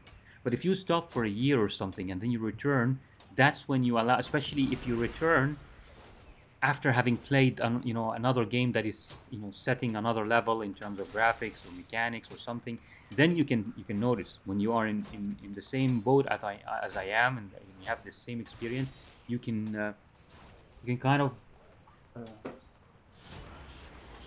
tell, you can kind of understand how it affects you, basically, and how underwhelming the effects can feel. Like, for example, these effects of this. This is a new mechanic, you know. This thing here is a new mechanic. Yeah. For World of Warcraft players, wow, it's something new and exciting. But you know, for someone who's been playing another game that has, you know, much cooler effects and stuff, it's normal that it will feel underwhelming. You know, it's not going to be that impressive, and that's what I mean. That I think World of Warcraft definitely needs an upgrade in terms of its, as I said, the impact, the mechanics, the combat mechanics, the impact, and so on. And I'm guessing this means like an overhaul for the gaming engine itself. The engine needs to be replaced or something like that, while maintaining, you know, the same sort of style of graphics. I don't mind, you know, that style of graphics, but yeah, the impact and of the spells and stuff, they definitely, I think, definitely needs a rework.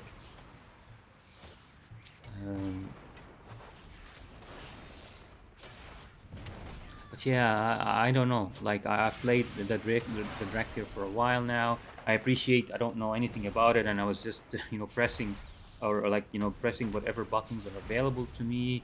I don't even know. Like I don't know the priorities, and I didn't. I honestly didn't care. Like I have weak auras, and I have tell me when. I use them both to really have like precise rotations, or in more precise terms, or in more accurately priorities, to have a priority list, and go through the priorities from the most important to the least. So I already know about this and I do it, but I was mainly focusing on the lore and the quests and the world, what it is like, the general feel of the class, the general feel of the spells. I don't want to be the best obviously Dractyr player at this point. I just want to explore, so that's why I didn't care. And I came here mainly just to try every spell without like the stress of combat, or just feeling like I'm gonna kill the trash mobs like too quickly to try everything. So I came here to not to practice, but to just try the spells in front of these dummies and stuff. And as you saw a while ago, I tried all the spells and stuff, and it doesn't really, it doesn't like it doesn't pull me in. Like I don't feel that the Dractyr, this Dractyr, as it is at least, the Dractyr class is pulling me in. I don't feel it's like, wow, this is fun, the combat is fun. Like in Diablo 4, I feel a lot of the combat is fun. And by way of Diablo 4, the trailers, the gameplay trailers that came up for next year's, hopefully, next year's, what's that game? Something of Eternity. Is it Pillar of Eternity? Pillar of Eternity 2. There's like I saw the gameplay trailer, or the gameplay video of the roguelike class. I can't remember now. Is it Mercenary? I think it's the Mercenary class or something of Pillar of Eternity. I hope I'm getting the name of the game correctly, but it is something P of E. P of E number 2. The second, the second part of the game that's still coming up next year. I think it's gonna be like next summer or something, maybe the release. I can't remember now, but I think it's the release is 2025, or maybe was it? I don't know. 2024. I thought I meant 2024, but maybe it's gonna be even after. I don't know. In any case, I hope it's gonna be 2024, because what I saw like really wowed me. That was amazing. The mercenary class of Pillar of Eternity 2 is just insane. You see like how I'm talking about Diablo 4 and how it is. There's a huge difference. It's a much higher step from World of Warcraft in terms of the mechanics and graphics and all that. Now, Pillar of Eternity 2 is like is even on another level. It goes like even higher. I think the graphics are similar. Like Pillar of Eternity's 2's graphics aren't like that much better than Diablo 4. They're kind of on a similar level. I think so, at least. I might be wrong about that, but I think that's the impression I got. But the combat mechanics are just something else. Pillar of Eternity 2's combat mechanics are insane. Amazing, absolutely amazing stuff. Much more much deeper and much more fun and impactful and strategic than Diablo 4. It's just another level, to be honest. And they also have keyboard movement, kind of like World of Warcraft. You know how you can move like straight right and left with the keyboard, also forward and backward. Very unfortunately, you cannot do this in Diablo 4. You have to like click, so it's like click to move. I even have I even have click to move turned off here in World of Warcraft. But yeah, you have to click to move in Diablo 4. And the problem with this is that you have to click to target and you have to click to move. So, and you have to dodge sometimes. So it's just insane. Like you have to dodge, click here to dodge, and then click back and at the enemy to target the enemy. And if you're not using shortcuts, you have to click on the shortcuts. But of course I use shortcuts. But even with shortcuts, like you have to click here to move and then click back at the enemy to attack, and then click here to move and click back at the enemy to attack. It is insane. It is insane, and you know the fanboys and the people who just gulp down whatever gaming companies give them. They tell you, oh, you have to get a gaming pad, dude. Why do I have to buy a gaming pad just to play one game? I want to use my keyboard and mouse just like I used my keyboard and mouse for any other game. I don't need to buy a gaming pad just because uh, one game is not developed properly and it's like a poor PC port or something, So yeah, so even Diablo 4, like with the things I'm saying, it has major issues, and I hope all these issues are going to be sorted by this Pillar of Eternity. But the wait is very long. I think it's like coming like next summer or something. So we have to wait like quite a long time for Pillar of Eternity 2.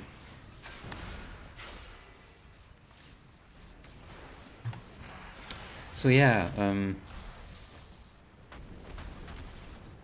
as it is, these effects and of course, yeah, the graphics and also the effects, they are not really pulling me in. They're not really making me feel like, wow, this is fun to play. It's kind of meh, as I said yesterday. And I tried it I tried it again, and now I got like so many. I think I got like most of the skills that I will eventually be using in end game.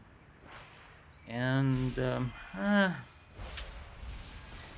I said, I wasn't too sure. Of course, I should play just a little bit longer to get like a more of a feel and to understand how it would play. Like, and I should probably get the priorities, like get the rotation correct and all that. Basically start playing with the proper rotation, get all the fill all the talent tree, get all the skills, start playing in dungeons, like experience everything basically.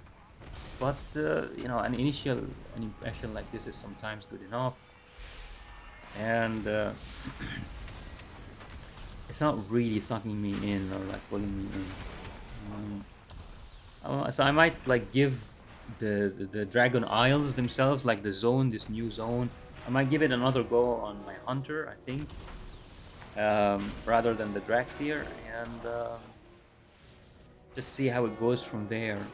But for now, I think I'm done with this series about trying Dragonflight for the first time. So anything I would stream in the future is it's not going to be like trying Dragonflight exactly for the first time.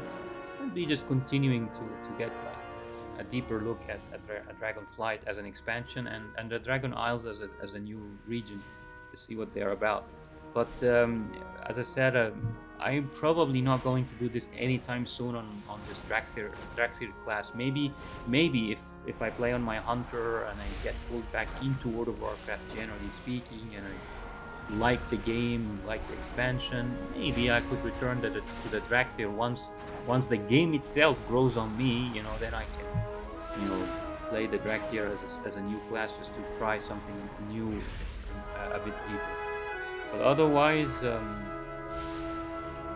yeah, I think I think what I'll probably do next is just to try Dragon Isles on my Hunter and see how it goes, how I feel like once I get like deeper into the Dragon Isles and deeper into the expansion, just see how I feel. Maybe a bit of Overwatch. I used to play Overwatch competitively also years ago. Like Overwatch 1, I mean, and I haven't played any Overwatch 2 competitive. I just tried a little bit, practice and some of the PvE. Maybe I'll stream some Overwatch 2 later on. Let's see. Anyway, guys, that's all I have for this stream and for this series. Thank you for those who stayed around with me, and hopefully I'll see some of you for another stream in the future soon. Until then, stay safe, rational, intelligent, and question almost everything.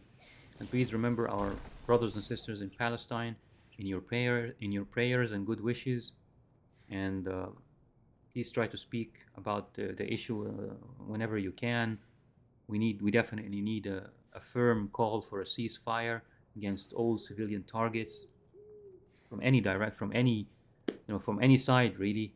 There is nothing in this world that could ever justify bombing children and women and hospitals and places of worship.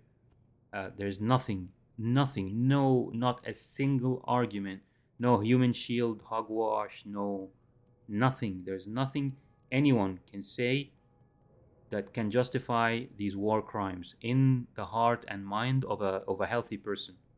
Anyone who condones this is definitely a psychopath, or a person, a disturbed person, a person who's just not healthy in their mind. But yeah, there is nothing that can justify the indiscriminate carpet bombing of civilian targets and civilian buildings and stuff like that. Nothing. No politician is ever going to say something that can sell this as something acceptable in the minds of a healthy person. So please, I'm just doing the very minimal, for this by speaking up and saying all this, and I calling you to please also say something similar in your social circles, and also remember the people of Gaza and our Palestinian brothers and sisters in your prayers and good wishes. Thank you. Until I see you again, peace.